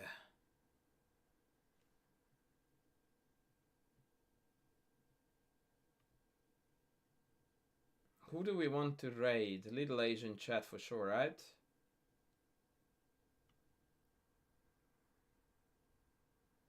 I don't know, man. Like, I seriously don't. Let me have a look. Like, now you guys made me grumpy / happy. I'm gonna have a look.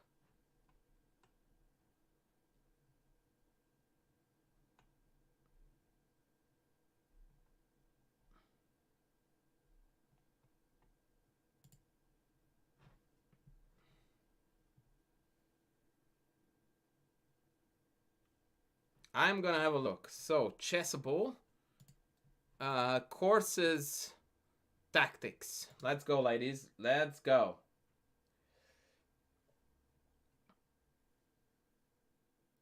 How hard can it be? Chua's calculation courses have got very good reviews. I personally don't know them. Master your chess with Judith Polgar. Oh, master your endgames, that is. With Judith Polgar, that's cool. I did the Master Your Chess with Judith Polgar down here, which, by the way, is now available. Has been for a while. That's not strictly tactics. It has a lot of other stuff in it, but yeah. Woodpecker has very, very good reviews. I would recommend. Checkmate Patterns Manual is the most best-selling course ever on Chessable. Highly recommended.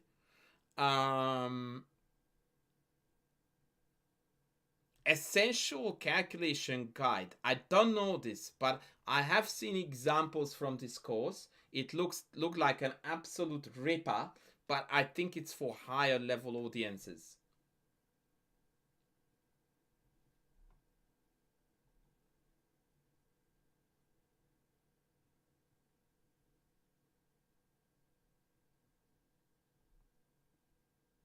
Improve your chess calculation, absolute top-notch stuff, but this is not recommended anyone below FIDE master level, in my opinion. 1100 exercises, brilliant stuff.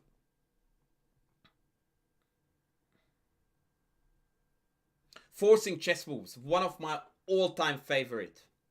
Absolutely brilliant stuff. Again, a little bit higher level, but one of the best books ever on tactical content. Absolutely sensational stuff.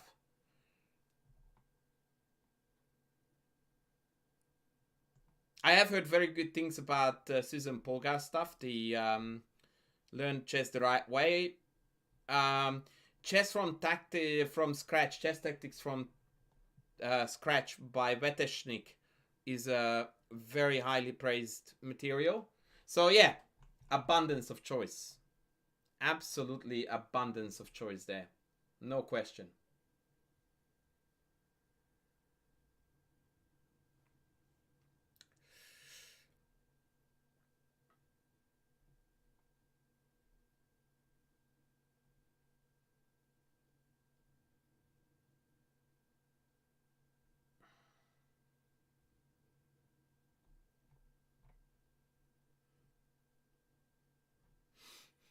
Yeah, there is a fair bit out there that is available. So yeah, it's really we are spoiled for choice.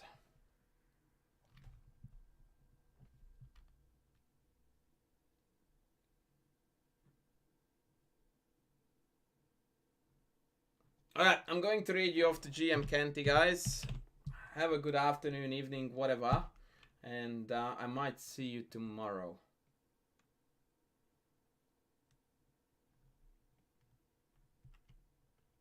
Have a top day. Love you all. Cheerio.